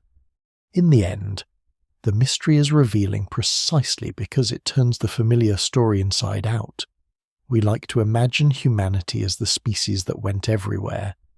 The more exact truth is that humanity became successful by knowing where not to go, or at least where not to stay, until the price changed. The blank spaces mattered because they taught caution, and caution preserved the populations that would later fill so much of the world. What looked like absence was often judgment. What looked like hesitation was often survival thinking at work. So the lands that remained unsettled are not side notes to the human story. They are among its clearest mirrors. They show us that adaptation is not just invention, endurance, or daring. It is the ability to recognize a bad arrangement of water, calories, disease, terrain, season, and memory, and to turn away before that arrangement becomes catastrophe. They remind us that the world was never simply waiting for us. It set terms, withdrew terms, disguised terms, and sometimes held them back for millennia. Humans spread not because they ignored those realities, but because enough of them learned to listen. The map looks full now. That is the illusion of the present. Roads cross deserts that once turned people back. Aircraft pass over forests that hid their own interior logic for thousands of years. Ships move between islands that were once little more than dark shapes on the horizon. too uncertain to trust with the future. Cities stand in valleys, deltas, coasts, and highlands that earlier generations would have read very differently. But beneath the names and borders, beneath the grids and engines and wires, the older Earth is still there, keeping its quieter record. For most of human time, survival does not belong to the boldest people in the simple sense. It belongs to the people who learn how to read a place without flattering themselves about it. They learn that a green land can still fail, that a visible shore can still lie, that a broad plain can still offer too little, that water can appear and then vanish, that abundance can be seasonal, that beauty can be dangerous, that a place may feed the body for a week and destroy a family over a year. This is the deeper wisdom hidden inside the old empty spaces. They were not merely gaps in expansion. They were measures of honesty. That may be why these unsettled lands feel so haunting. They are not dead spaces. They are landscapes where the negotiation between human life and the planet remained unresolved for a very long time. Some were eventually entered. Some were softened by climate, by knowledge, by numbers, by storage, by roots, by patience. Some never fully softened at all. And so the silence around them lingers, not as failure exactly, but as restraint preserved in geography. In the end, the mystery is not only about where humans did not go, it is about what it really means to belong to a place. To settle a land is to trust its seasons, its water, its hidden logic, its bad years as well as its good ones. It is to place children, memory, burial, and tomorrow inside it. And there were corners of the earth where that trust came late, or lightly, or never in full. So the old blank spaces remain, even when the map is crowded. They remain as a reminder that the world was never simply conquered. It was studied, tested, feared, misunderstood, learned, and sometimes wisely refused. And if there is one final image to leave behind, it is this: a small human group standing at the edge of an open land at dusk, seeing enough to be tempted, not enough to be sure, and turning back toward the ground they know before the light disappears.